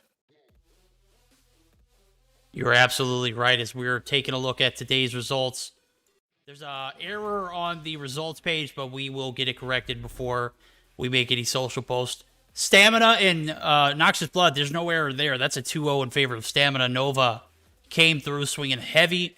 Meseeks put up a hell of a fight, but they get 2-0'd. Qlash absolutely destroying Monarchy in a 2-0 fashion. What I expected to be a closer matchup obviously wasn't the case. Gallant Esports 2-1 over Anarchy. There's the error right there. It shows 0. That's obviously not the case. Anarchy took the Search and Destroy. If you were around, if you missed it, that is a hell of a game. Much love to both teams. There we go. It is corrected. Gallant just came out the gate swinging in that third game and just it never looked back. There's no way of correcting that game for Anarchy. As a matter of fact, you're damned if you do, damned if you don't kind of situation. If you hold A, you lose B, and that kind of map control can get out of hand early. But oh man, dude, that's why I don't like Hackney Yard dominations. I won't go into any more about how I dislike Hackney Yard for domination, but that'll just paint you. If it does, indicate anything, that's it right there. All right, enough said. Yeah, exactly. I'm choosing, as much as I understand where you're coming from, and because I've done the same with other maps myself, I'm also going to take the perspective of, especially when we're looking at Anarchy and what I highlighted about their preparation for stage 5, you can't take that as an excuse because they could come up with that in stage 5, right? So, this is actually good practice for them as well. Oh, right. Good practice is an understatement. Gallant, hands down, one of the best teams in EU. That's the best practice you could get. Yeah. And exactly. My message out to the Anarchy, keep doing what you're doing, bro. You did nothing wrong. Maybe focus on those hard points. As game 1 got a lot out of hand towards the end. And domination, there's nothing to work on there, dude. It's one of those things that, it happens. If you're on the back end of it, it's terrible. If you're on the good end of it, like Gallant, you just continue to do what you're doing, bro. Yep, exactly. Man, what a night of games. All 4 series were absolutely spot on. Yes, we had 3 2-0 series games, but absolutely no doubt about it, there were some absolute banger moments within those games, and ending with the tippity top, the Gallant Giants just gallivanting through the Anarchy roster and taking a 2-1 win. You couldn't ask for a better cherry on top of a fantastic broadcast. Absolutely. We're going to have another fantastic one on next Tuesday as I'm taking a look at it. Looks like we're going to start off with XO and Stamina. Oh my God. That's going to be a banger regardless of how it turns out. Anarchy, Monarchy, Noxious Blood, Meseeks, Dark Pirates versus Nova. Okay, it's going to be a decent one. That first game, though, is going to be a banger.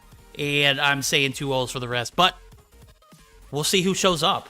I mean, it could literally go either way for some of those matchups. I'm just obviously going off of what I'm seeing right now. So, guys, I appreciate y'all for coming by. We're going to go ahead and end stream. We're going to go ahead and raid Mod 6. Tell them Verdict and Imperium sent you.